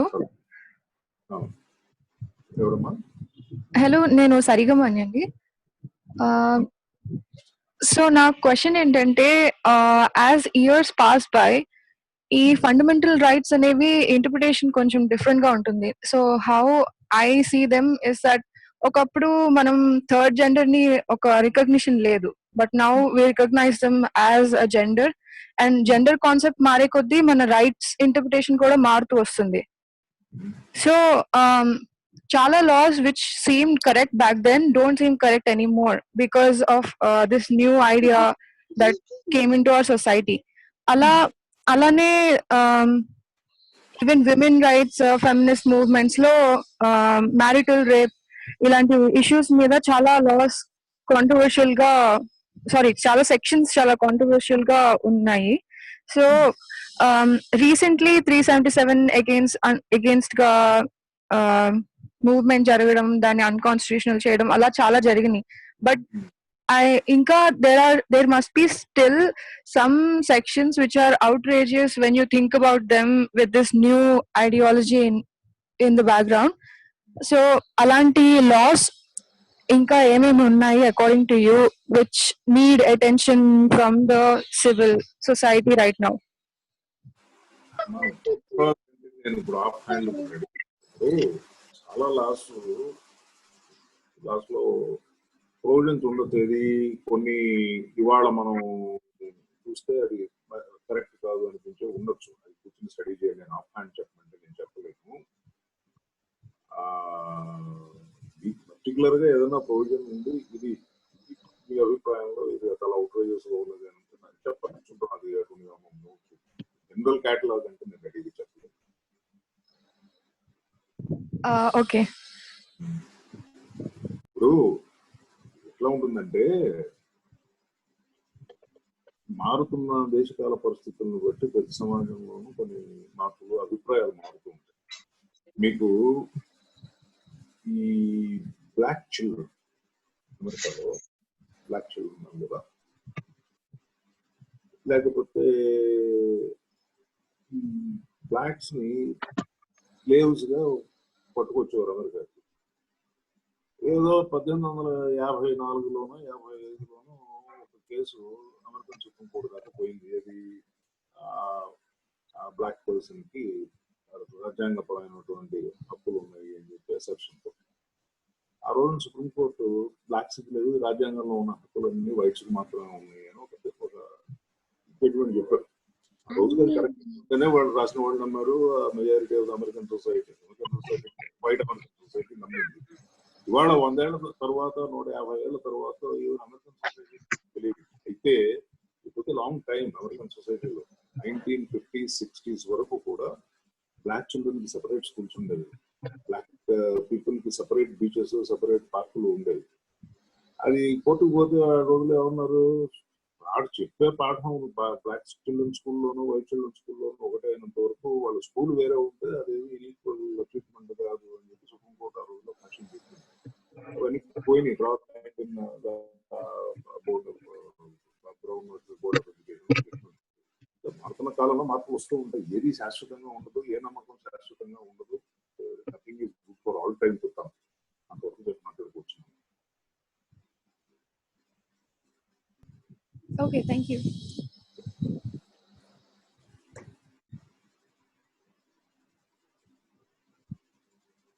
పెద్దవాళ్ళు కూడా అడగచ్చు.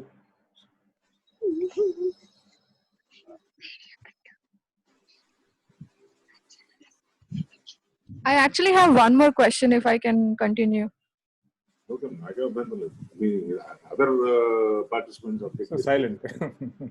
Okay, so మీ ఎక్స్పీరియన్స్ లో సో ఫార్ ఎప్పుడైనా have you notice times when you felt that legally you were tied up but you knew something was very unfair? అంటే me experience lo, was there any time when you felt that something was wrong and your conscious, subconscious or conscious says that this is unfair, but you had to take some other decision which was legally correct because of whichever scenarios that might be? No, on the judicial side, I never felt అంటే subject to certain rules of, for example, నేను హైకోర్టులో ఉన్నాను అనుకోమా, కొంతకాలం హైకోర్టులో ఉన్నాను కదా, సుప్రీంకోర్టుకి వెళ్లే ముందు హైకోర్టులో ఉన్నంత వరకు ఒక పర్టికులర్ ఇష్యూ మీద ఒక కేసు నా దగ్గరకు వస్తే I'm bound by the judgement of the Supreme Court. Supreme Court వారు ఆ విషయం మీద ఎర్లీయర్ ఏదైనా జడ్జిమెంట్ ఇచ్చుంటే ఆ జడ్జిమెంట్తో ఆ సుప్రీంకోర్టు ఇచ్చిన తీర్పుతో నా అభిప్రాయం ఏకీభవించకపోయినా కూడా ఇన్స్టిట్యూషన్ అండ్ డిసిప్లిన్ లో ఐఎమ్ బౌండ్ బై ఇట్. రాజ్యాంగం చేస్తుంది, law declared by the supreme court is binding on all the people of India. కాబట్టి నాకు స్వేచ్ఛ లేదు అక్కడ, నేను సుప్రీంకోర్టు చెప్పింది ఫాలో అవ్వాలి. సుప్రీంకోర్టుకు వెళ్ళిన తర్వాత కూడా రిస్ట్రిక్షన్స్ ఉంటాయి. ఏంటి? లార్జర్ బెంచెస్, కొన్ని బెంచ్ల్లో 5 జడ్జిలు ఉంటారు, కొన్ని బెంచ్ల్లో 2 ఉంటారు. అప్పుడు ఈ smaller benches are bound by the law declared by the larger bench. అయితే సుప్రీంకోర్టు జడ్జెస్ లో ఒక అడ్వాంటేజ్ అంటే, సపోజ్ నేను స్మాలర్ బెంచ్ లో ఉన్నాను, లార్జర్ బెంచ్ డెసిషన్ నా ముందు పెట్టారు, ఇది నీ ముందు, ఇది నీకు binding. If I don't agree with that conclusion, నాకు ఒక సుప్రీంకోర్టులో ఒక వెసులుబాటు ఏమిటంటే, ఈ ప్రశ్న it requires reconsideration by larger bench అని నేను రిఫర్ చేసే అవకాశం ఉంటుంది సుప్రీంకోర్టులో. కాబట్టి ఎప్పుడు నా అంతరాత్మకు వ్యతిరేకంగా సుప్రీంకోర్టులో రావాల్సిన అవసరం నాకు రాదు, ఎవరికి రాదు. అంతరాత్మ లేకపోతే అది వేరే విషయం. ఏదైనా నేను ఒప్పుకోలేదు అనుకోండి, నా ముందు చెప్పిన judgement, larger bench judgement requires reconsideration for XYZ reasons అని చెప్పి రాసి రిఫర్ చేసే అవకాశం ఇప్పుడు ఉంది. I hope it answers your question. Yeah, okay.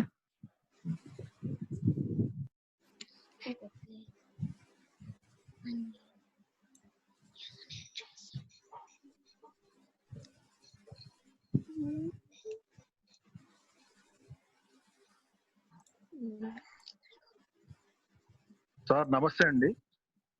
నమస్కారం. ఇప్పుడు సోషలిస్ట్, సెక్యులర్ అనే వర్డ్స్ ఫస్ట్ అంబేద్కర్ గారు రాసిన రాజ్యాంగం లేవు కదండి, తర్వాత 42 అమెండ్మెంట్ లో వచ్చాయి కదా, అవి అసలు ప్రియంబుల్ ప్రకారం కరెక్టా లేకపోతే కాదా?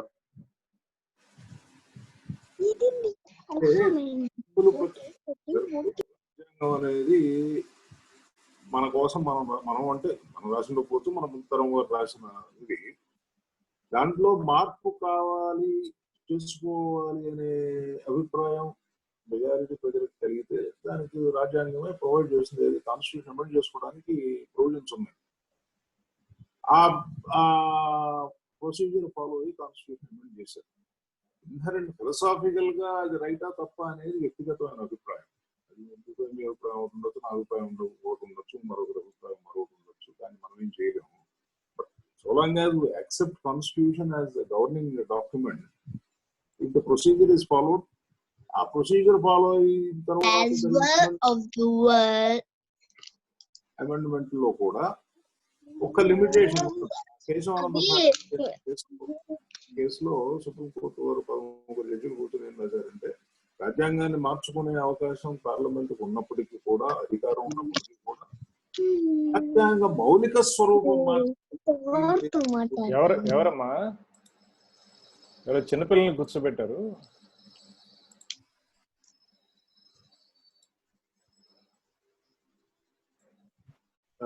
వినపడుతుందండి? వినపడుతుంది. ఎవరో చిన్నపిల్లల్ని కూర్చోబెట్టారు కెమెరా. క్వశ్చన్ ఆయన ఉన్నదా ఎగ్జిట్ అయిపోయారు.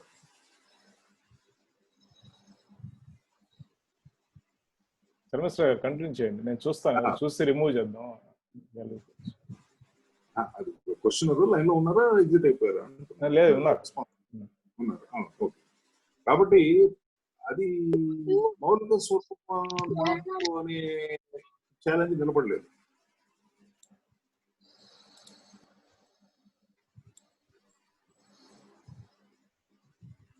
Hello sir, continue sir. కాబట్టి చెప్పండి. అంటే మొట్టమొదట మన అసలు రాజ్యాంగ నిర్మాతలు వాళ్ళు మనసులో కొన్ని పెట్టున్నారు కదా, దానికి వ్యతిరేకంగా ఉందా లేకపోతే సరి అలాగే ఉందా అని చెప్పి డౌట్. అంటే వ్యతిరేకంగా ఉన్నది అని ఇప్పుడు ఫర్ ఎగ్జాంపుల్ సోషలిస్ట్ అని యాడ్ చేశారండి, లేకపోతే సెక్యులర్ అని యాడ్ చేశారండి. ఇప్పుడు మన ఒరిజినల్ కాన్స్టిట్యూషన్ చూసినట్లయితే సెక్యులర్ అంటే అర్థం ఏమిటండి? మామూలుగా మనకు అర్థం ఏది? సర్వమతాలని సమానంగా చూడటం, రాజ్య వ్యవహారాల్లో మతాన్ని చొప్పించుకోకపోవడం అనేది బ్రాడ్ గా. చాలా పెద్ద టాపిక్ అది, మాట్లాడుతూ చాలా మాట్లాడచ్చు. బ్రాడ్ గా సెక్యులర్ అంటే ఏంటంటే రాజ్య పరిపాలనా వ్యవహారాల్లో మత ప్రమేయం ఉండకూడదు. మతం అనేది మన వ్యక్తిగతమైన విషయం, మన ఇంట్లో జరుపుకోవాల్సిన, మనం మన ఇళ్ళో గుడికో చర్చకో మసీదులోనూ నడుపుకోవాల్సిన విషయం తప్పితే రాజ్య వ్యవహారాలకు సంబంధించిన విషయం అనేది సెక్యులర్ ఒక భాగం. అది ఆ మాట కాన్స్టిట్యూషన్ ప్రియాంబుల్లో ఫండమెంటల్ రైట్స్ చాప్టర్ లో freedom of conference and religion ఉన్నది అని చెప్తున్నారు. రాజ్యాంగం ఒరిజినల్ రాజ్యాంగంలో రాసినప్పటికీ రాస్తే దాని అభిప్రాయం మన సెక్యులర్ స్టేట్ అనే కదా. అది ఎక్స్ట్రా ఎంఫసిస్ కోసం యాడ్ చేశారు. అది మనం రాజ్యాంగ విరుద్ధం అనే అవకాశం నాకు అనిపిస్తుంది. సోషలిస్ట్ అన్నారు. సోషలిజం అనేది చాలా విచిత్రమైన పదార్థం అంటే మన ఇండియన్ ఫిలాసఫీలో గొప్ప పదార్థం అంటారు. అట్లాగే సోషలిజం బాగా గుర్తు 1970s లో పాల్కివాలా గారు ఎక్కడో మాట్లాడుతూ మాట ఉందండి, socialism in this country means many things to many people but some it simply means birth in the union cabinet అంటే. సోషలిజం అంటే ఏమిటనేది పక్కన పెట్టేస్తే బ్రాడ్ ఫిలసాఫికల్ పొలిటికల్ ఫిలాసఫీ ప్రకారం సోషలిజం అంటే ఎకనామిక్ ఈక్వాలిటీ వగేరా వగేరాలు వీటికి సంబంధించిన విషయం అని కనుక మనం అనుకున్నట్లయితే ఒరిజినల్ రాజ్యాంగంలో ఉన్నది డైరెక్టివ్ ప్రిన్సిపల్స్ లో concentration of wealth avoid states policy should be avoid concentration of wealth wealth few hands అనేది ఒరిజినల్ కాన్స్టిట్యూషన్ లో డైరెక్టివ్ ప్రిన్సిపల్స్ లో ఉన్నది. ఆ విషయాన్ని కొంచెం ఎంఫసిస్ కోసం తీసుకుంటారు, ప్రియాంబుల్ లో పెట్టారు. కాబట్టి రాజ్యాంగ మౌలిక స్వరూపానికి అది వ్యతిరేకం అని చెప్పి నేను అనుకోవడం లేదు. Okay sir, thank you.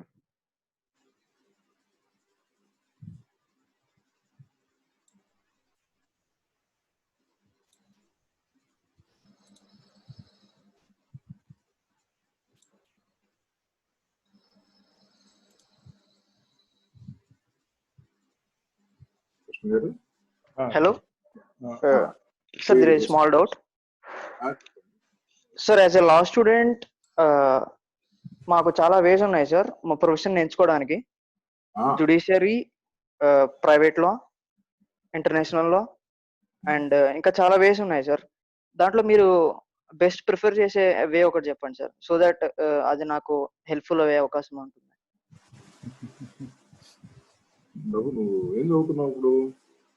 Sir BBA LLB second year sir, ఇక్ఫా university Dehradun. వయసులో చిన్నవాడి నువ్వు పాపం తెచ్చుకోనంటే ఒక మాట చెప్తాను సార్. భలే చెప్పండి సార్. ఏంటంటే లాయర్కి ఫస్ట్ కావాల్సింది want to successful lawyer clarity of thought and speech చాలా అవసరం. ఇప్పుడు నువ్వు అడిగిన ప్రశ్న don't get offended, I'm sorry, don't get offended. Question చాలా వేగ్ గా ఉన్నది. నువ్వు మళ్ళీ ఒక్కసారి నీ ప్రశ్న మళ్ళీ చెప్తున్నాను. నువ్వు లా నేర్చుకోవడానికి నాకు ఏదో మూడు విధానాలు ఏమిటి నువ్వు చెప్పింది? Please repeat your question. Sir మా 5 years కోర్స్ అయినాక ప్రొఫెషన్ ఎంచుకునే టైం వస్తుంది కదా సార్. ప్రొఫెషన్ ఎంచుకోవడానికి అదే చూస్ చేసుకోవడానికి టైం వస్తుంది కదా సార్. ఉన్నది నీ ప్రొఫెషన్ లా చదువుకున్న నీకు ఒక దానికి become a doctor, you have to practice practice law, don't practice law, become a teacher or something, or do something else. ఏదో ఉద్యోగం చేసుకోవడం ప్రొఫెషన్ ఎంచుకోవడం అంటూ ఏముండదు. ప్రొఫెషన్ అంటే లీగల్ ప్రొఫెషన్. నీకు ఉద్యోగానికి వెళ్తానంటే అది వేరే విషయం. ఓకే సార్, ఐ మీన్ దానికోసం అనేది నేను ఇంప్రెసిషన్ అనేది be precise about what you are saying. ఏదో అడ్వాన్స్ లాగా నాకు పాఠం చెబుతున్నాను అనుకోవద్దు. That is the essence of the lawyer. Okay sir. Come out. Don't get discouraged. No sir, after 5 years judiciary as well private law and international law are the basic 3 major ways to get in. You can try. Yes sir. దాంట్లో the best one మీరు prefer చేయగలరా sir?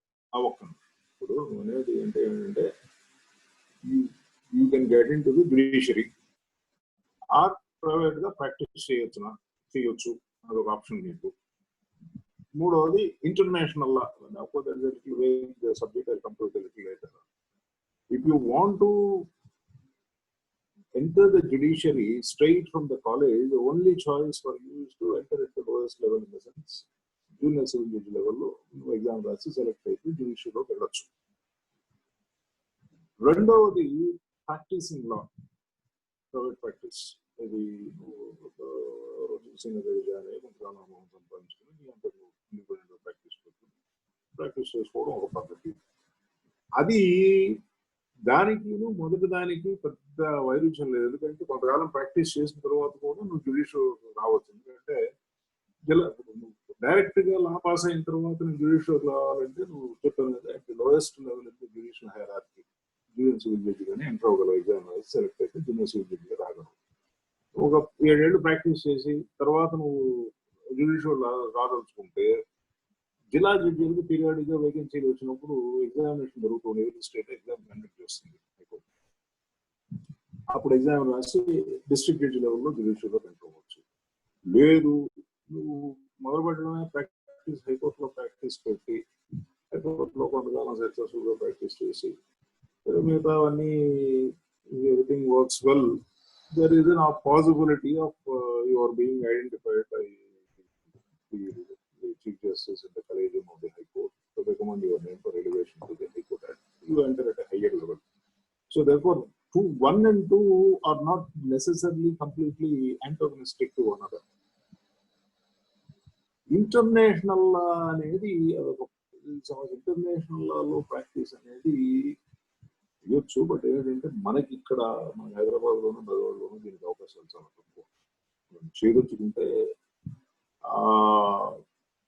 Bombay లాంటి place లో international గా కూడా 2 branches పడతాయి. ఒకటి private international, ఒకటి పబ్లిక్ ఇంటర్నేషనల్. ప్రైవేట్ ఇంటర్నేషనల్ అంటే 2 దేశాల మధ్య ఉండే వ్యాపార సంబంధాలు. ఇప్పుడు ఈ దేశంలో ఉన్న మనిషి ఇంకో దేశంలో ఉన్న వాళ్ళకి లేదా కంపెనీ మెటీరియల్ సప్లై చేశారు, దాని ద్వారా లిటిగేషన్స్ వచ్చింది.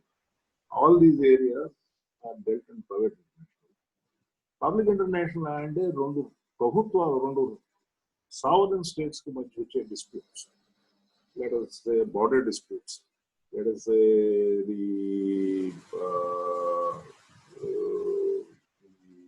sea water disputes.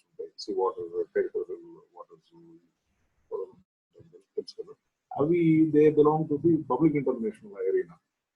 అందులో నువ్వు ఏది నీకు ఇంట్రెస్ట్ ఉంటే నువ్వు దాన్ని స్పెషలైజ్ చేసి ఆ పబ్లిక్ ఇంటర్నేషనల్ లా ప్రాక్టీస్ అనేవాడికి అసలు దాని స్కోపే చాలా లిమిటెడ్. ప్రభుత్వాల మధ్య వచ్చే డిస్ప్యూట్ అది న్యాచురల్ గా వాళ్ళు పెద్ద డిస్ప్యూట్ పెద్ద ప్లేటర్ కావాలనుకుంటారు. ఆ స్టేజ్కి మనం రావాలంటే చాలా టైం పడుతుంది. అది ఇమ్మీడియట్ గా సబ్జెక్ట్ చదువుకోవచ్చు, చదువుకుని దానికోసం వెయిట్ చేయాలి.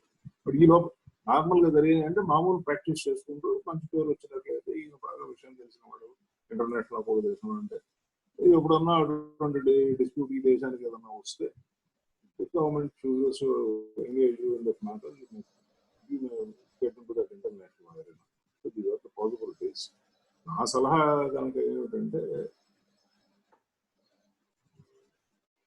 కష్టపడి పనిచేసే లక్షణం కనుకుంటే ప్రాక్టీస్ చేయి. ఒకవేళ ప్రాక్టీస్ చేయి, కొంత అనుభవం సంపాదించు. ఆ తర్వాత డిపెండింగ్ అపాన్ నీ అభిలాషను బట్టి డిస్ట్రిబ్యూట్గా వచ్చావా లేకపోతే ఇంకోటి అవకాశం కోసం వెయిట్ చేస్తావా అనేది అది నీ ఇష్టం.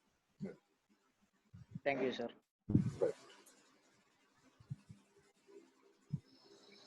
పిల్లలు అడిగితే బాగుంటుంది ప్రశ్నలు. ఏమండి 9th 10th పిల్లలు ఎవరన్నా ప్రశ్నలు అడిగితే బాగుంటుంది.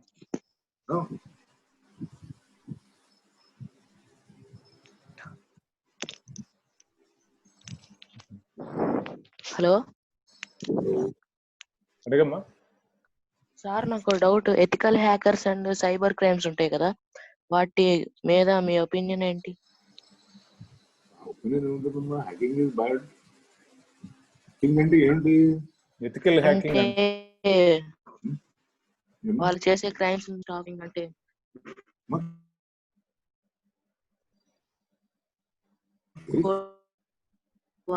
Crime is prohibited activity. దాని మీద నాకంటూ వేరే అభిప్రాయం ఎందుకు ఉండాలి? Prohibited activity.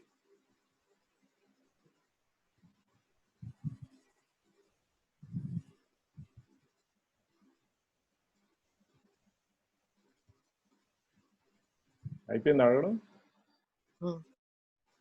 Hello hello master అడగ. సార్ నమస్తే అండి, చలమేశ్వర్ గారు. చెప్పండి, మీ పేరు? సార్ నా పేరు రాజశేఖర్ అండి. నేను అభ్యాస విద్యాలయం ఈ స్కూల్లో సోషల్ స్టడీస్ డీల్ చేస్తాను.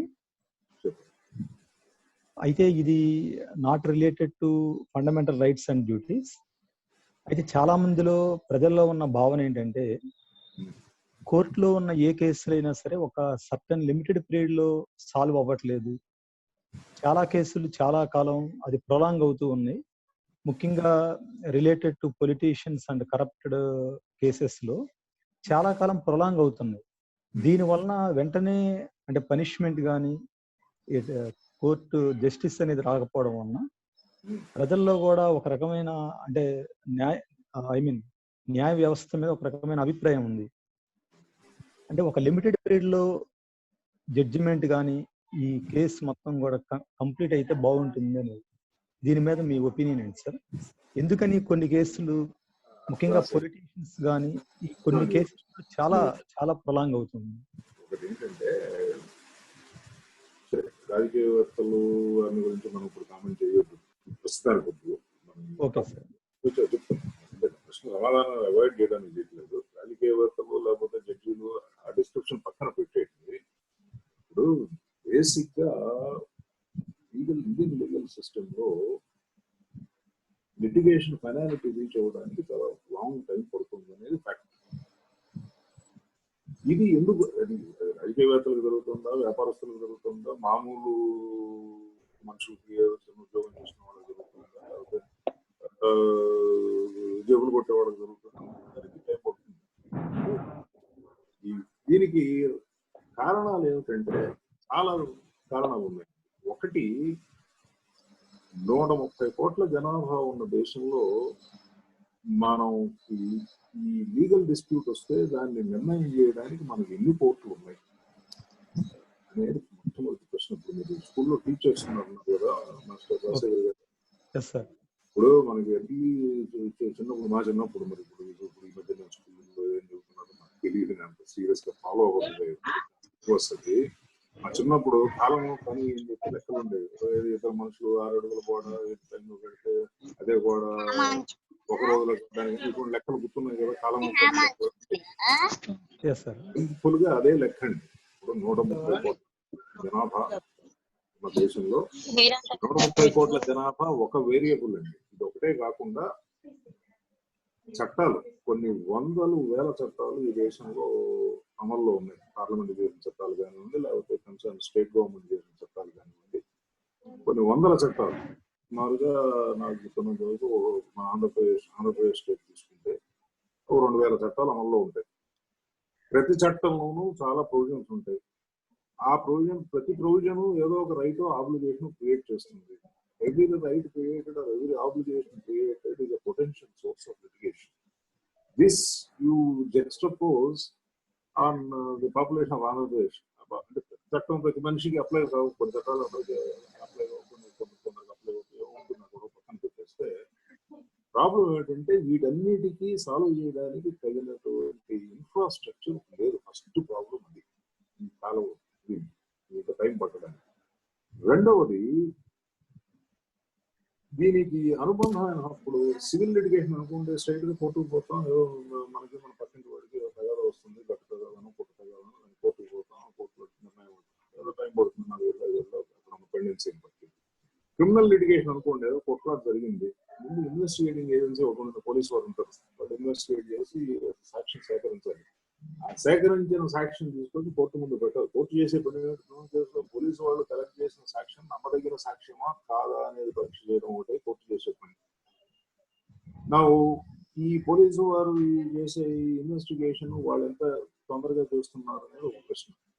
ఆ ఇన్వెస్టిగేషన్ అయిన తర్వాత కోర్టుకు వస్తే ఆ కోర్టులో ఎంత టైం జరిగింది, ఆ కోర్టు తప్పకుండా పెండెన్సీ. మీకు వచ్చిన మాట చెప్తానండి రాజశేఖర్ గారు, మీ స్వగ్రామం ఎవరు?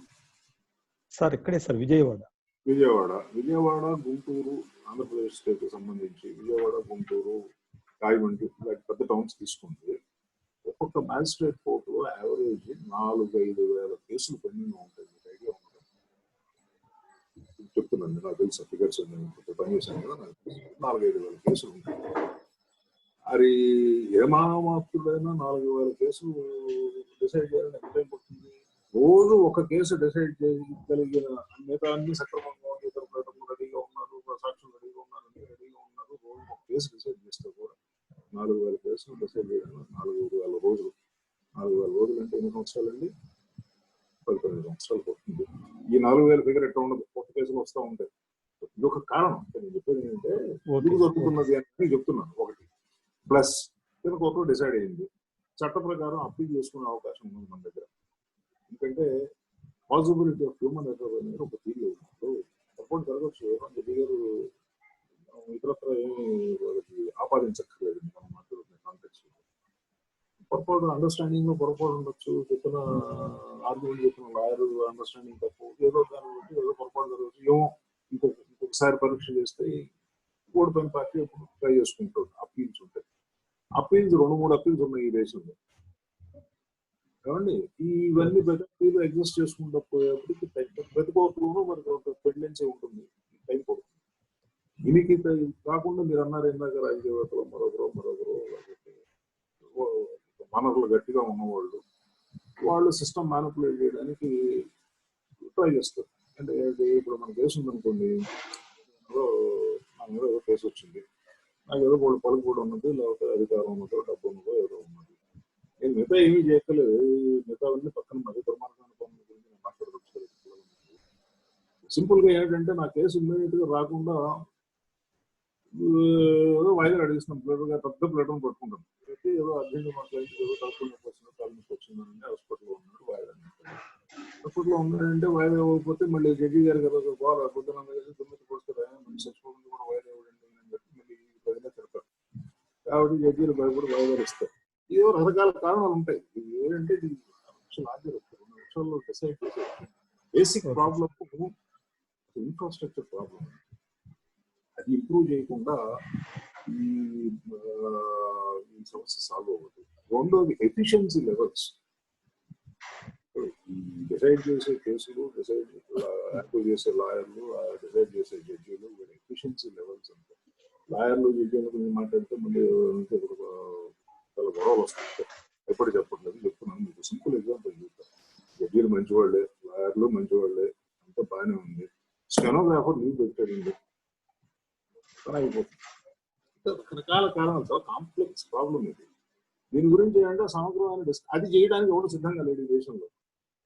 ప్రభుత్వాలు సిద్ధంగా లేవు, న్యాయ వ్యవస్థ సిద్ధంగా. ఎందుకయ్యా దీన్ని ఎట్లా హ్యాండిల్, ఎంతసేపు ఏదో నీజెక్ట్ రియాక్షన్ ఏదో ఇవాళ కేసులో గొడవ అయింది కాబట్టి దీన్ని ఏదో చేసేది చేయాలని గోల తప్పితే ఒక సమగ్రమైన విచారణ ఇది how to handle the situation అని చెప్పి కూర్చొని దీనికి సంబంధించిన వాళ్ళందరూ ఏది చట్టసభలో వారు కానివ్వండి, ప్రభుత్వాలు నడిపేవాళ్ళు కానివ్వండి, న్యాయ వ్యవస్థలో ఉన్నవాళ్ళు కానివ్వండి, న్యాయవాదులు ఈ న్యాయ వ్యవస్థకి రథానికి 2 చక్రాలు, న్యాయమూర్తులు, న్యాయవాదులు అని గొప్ప గొప్ప ఉపన్యాసాలు చూస్తూ ఉంటాం అందరం.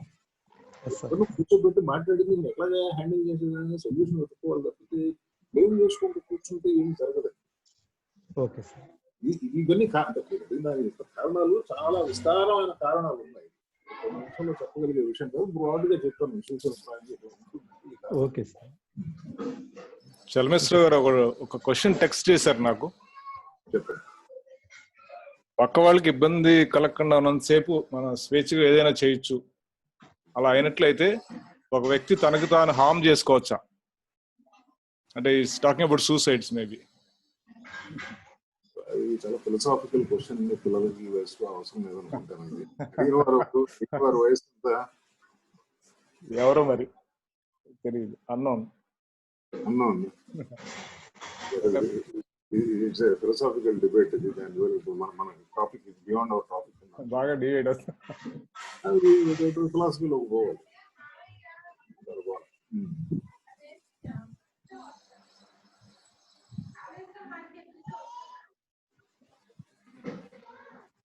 ఇంకెవరైనా ఉన్నారండి? లేకపోతే కంక్లూడ్ చేద్దామా?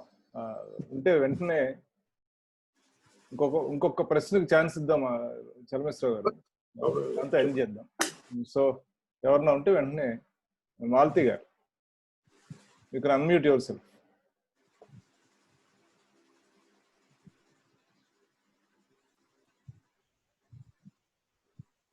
అన్మ్యూట్ చేసుకోండి.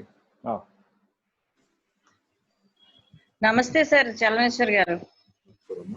మీ పేరు? నా పేరు మాలతి అండి. నేను అభ్యాస విద్యాలయంలో టీచర్ని. ఒక హలో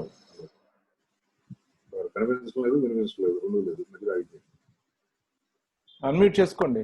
అన్మ్యూట్ చేసుకున్నా మీరు మళ్ళీ మ్యూట్ చేస్తారు. అన్మ్యూట్ చేసుకోండి.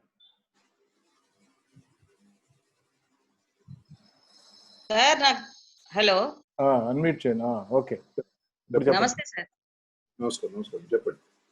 ఒక లా కాలేజ్ స్టూడెంట్స్ కి మీరు ఇచ్చిన ఇంటర్వ్యూ చదివాను సార్. అందులో మీరు లా చేయడం అనేది నేను కాంప్రమైజ్ అయ్యి చేసిన పని, లేదంటే నేను పెయింటర్ అన్నారు. నేను చాలా ఆశ్చర్యపోయాను. ఎందుకంటే కాంప్రమైజ్ చేసి చేసే పని ఏదైనా కూడా చాలా వరకు ఏదో నెత్తిని పెట్టుకుని మోస్తున్నట్టు, ఎందుకు వచ్చిందిరా అన్నట్టే కానిస్తూ ఉంటాం జీవితాంతం ఈడ్చుకొస్తున్నట్టు. మీరు కాంప్రమైజ్ అయ్యి లా చేసి కూడా ఇంత ఉన్నత ప్రమాణాలు నెలకొల్పేలాగా మీరు ఆ స్థాయిలో పనిచేశారు, ఆ స్థాయిలో చదువుకున్నారు. అంటే నేను పిల్లల తరఫున అడుగుతున్నాను. జనరల్ గా ప్యాషనేట్ గా చేసే పనులే చాలా అద్భుతంగా చేయగలము, మనస్ఫూర్తిగా చేయగలమని అంటుంటాం మేము కూడా. మీకు ఏది ప్యాషన్ అయితే అది చేయండి అని చెప్తాం మేము పిల్లలకి. ఏంటంటే ఎందుకంటే బ్రిలియంట్ పెయింటర్ అయి ఉండేవాడేమో. అయితే ఏంటంటే ఏదో ఫైనల్ గా దీన్ని ఒప్పుకున్నది రాదు, అదేదో ఒప్పుకున్న పని శుభ్రంగా చేయాలనే ఒక ఐడియా ఒకటి మైండ్ లో ఉన్నది. నాకు ఇష్టమైనా కష్టమైనా కూడా సరే ఈ పని చేద్దాం అన్నా కూడా చేసేది గట్టిగా చేయాలి, క్షుణ్ణంగా చేయాలి అనేది ఒక అయితే నేను ఒకటి అడుగుతానండి. అయితే మీరు తర్వాత ఫ్యామిలీలో లాయర్లు కాబట్టి మీరు కాంప్రమైజ్ అయ్యి లా చేశారా సార్? కాంప్రమైజ్ యాక్చువల్గా అది కూడా కాదు. యాక్చువల్గా మా నాన్నగారు నేను సైన్స్ చదువుకుని స్ట్రిక్ట్ గా ఏంటంటే అమెరికా ఆఫ్రికా ఉండేవాడిని. నాకు కొన్ని కారణాలు చేత నాకు మ్యాథమెటిక్స్ వంట పట్టలేదు. సో మ్యాథమెటిక్స్ వంట పట్టిన వాడికి ఫిజికల్ సైన్సెస్ లో గ్రోత్ ఉండదు అనేది నాకు డిగ్రీ పూర్తయ్యేది అర్థమైపోయింది. అప్పుడు నాకు ఫస్ట్ క్లాస్ వచ్చింది. ఇవాళ ఆ రోజులు నాకు వస్తే ఫస్ట్ క్లాస్ వరల్డ్ 1995 సంపాదిస్తుంది ఈ సబ్జెక్ట్స్ లో. But I realise my weakness. Mathematics was my weak point. కారణాలు చాలా ఉన్నాయి. అదే నాకు రియలైజ్ నాకు గ్రోత్ ఉండదు ఈ ఏరియాలో, ఇది వద్దు, సైన్స్ పర్సూ చేయవద్దు అని చెప్పి నేను అనుకుని నెక్స్ట్ ఏంటి అంటే వన్ పాజిటివ్ సార్. అప్పుడు ఇంటర్ అవడం అనేది చిన్నప్పటి నుంచి కోరిక. అది ఎవరు ఎంకరేజ్ చేయాలి అనుకోండి మన భారతదేశంలో కొంచెం బెటర్ ఈ జనరేషన్స్ అర్థం ఎంకరేజ్ చేస్తున్నారు.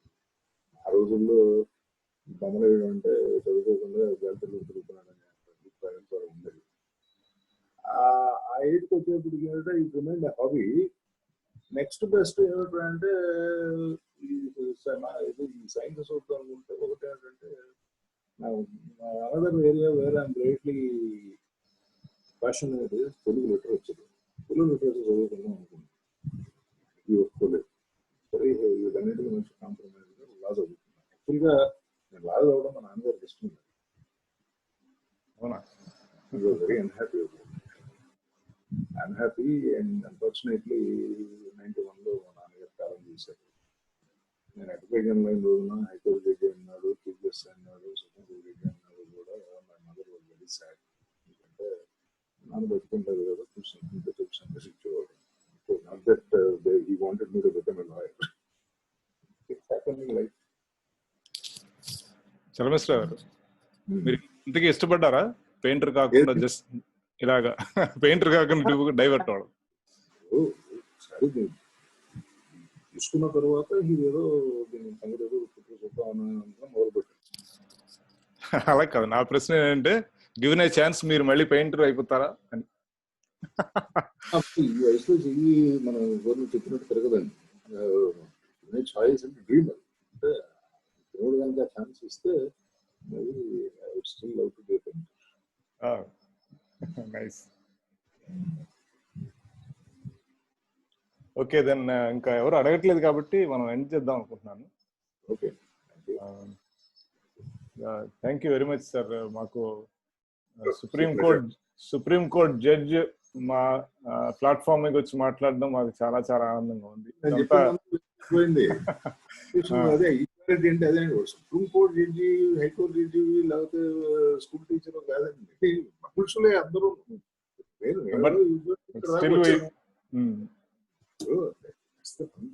డెమోక్రాటిక్ బిలీఫ్స్ లో ఫస్ట్ బిలీఫ్ వ్యవస్థ, దానికి ఉండే కొన్ని ప్రోటోకాల్స్, వ్యవహారాలు ఏవో ఉంటాయి. అక్కడ కూర్చున్న వాళ్ళు మనుషులు వాళ్ళ కొంపలు వాళ్ళ అదేంటే రోజు మనకు కనిపించదు. థ్రిల్ అండి. Thank you sir, thank you very much from all our Abhyas Vidyavan family. And thanks to Joshna గారు. జోష్ణ గారు చివరిగా మాట్లాడితే మనం డిస్పర్స్ అయిపోదాం. జోష్ణ గారు.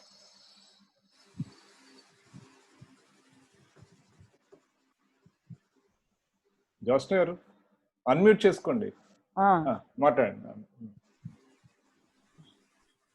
హలో, నమస్కారం అండి. నమస్కారం, చెప్పండి. మీరు మేము అడగంగానే మాకు వచ్చి మా పిల్లలతోనూ మా పెద్దవాళ్ళతోనూ మాట్లాడటం బాగుంది. చాలా క్లియర్గా అన్నీ చెప్పారు. మీరు మీ పేరు బాగా తెలుసు నాకు, మిమ్మల్ని కూడా చూశాను 1-2 సార్లు. రాఘవతి గారి ద్వారా మీ గురించి ఎక్కువ వింటూ ఉంటాను. 4-5 సార్లు కలిసాను అక్కడెక్కడ సభల్లో. అదే సభల్లో 4-5 సార్లు కలిసాను. మళ్ళీ మీతో ఇలా కలవటం చాలా హ్యాపీగా ఉంది. అప్పుడప్పుడు విజయవాడ వచ్చినప్పుడు నేను కృష్ణ కలిసి మిమ్మల్ని కలుస్తాము. తప్పకుండా. అంటే నేను నెక్స్ట్ 20-25 డేస్ రాకపో మొన్నే వచ్చాను. 100 రోజులు ఊళ్ళో వచ్చాను. నేను లాస్ట్ 100 days విలేజ్. మేము ఇప్పుడు రావడానికి వీల్లేదు కదండి, నేను హైదరాబాద్ లో హెల్డప్. అంటే అది వయసు రీత్యా కూడా ఇప్పుడు మమ్మల్ని ఎవరు అలౌ చేయరు కదా అక్కడికి. అందుకని నాకు 75 అండి. నాకు 75 జరుగుతుంది. నాకు నిన్న 68 వచ్చింది. అదే ఒక రోజు ముందు పెడితే బర్త్డే అయ్యేది. అవాయిడ్ చేయండి దానికోసం. So belated happy birthday from all of us. Okay, thank you very much again అండి. Will meet again. Thank you sir. End చేస్తాను. Thanks for all the participants to.